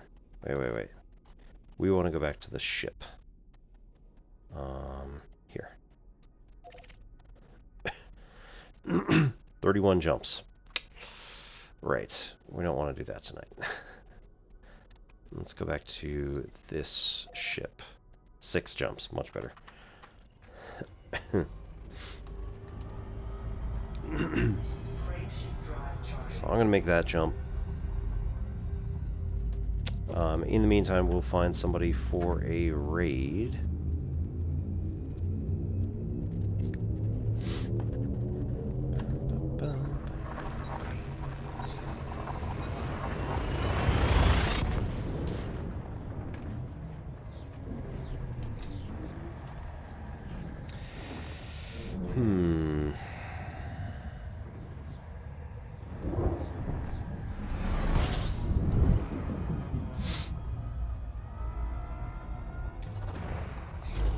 We're just going to do flybys at this point.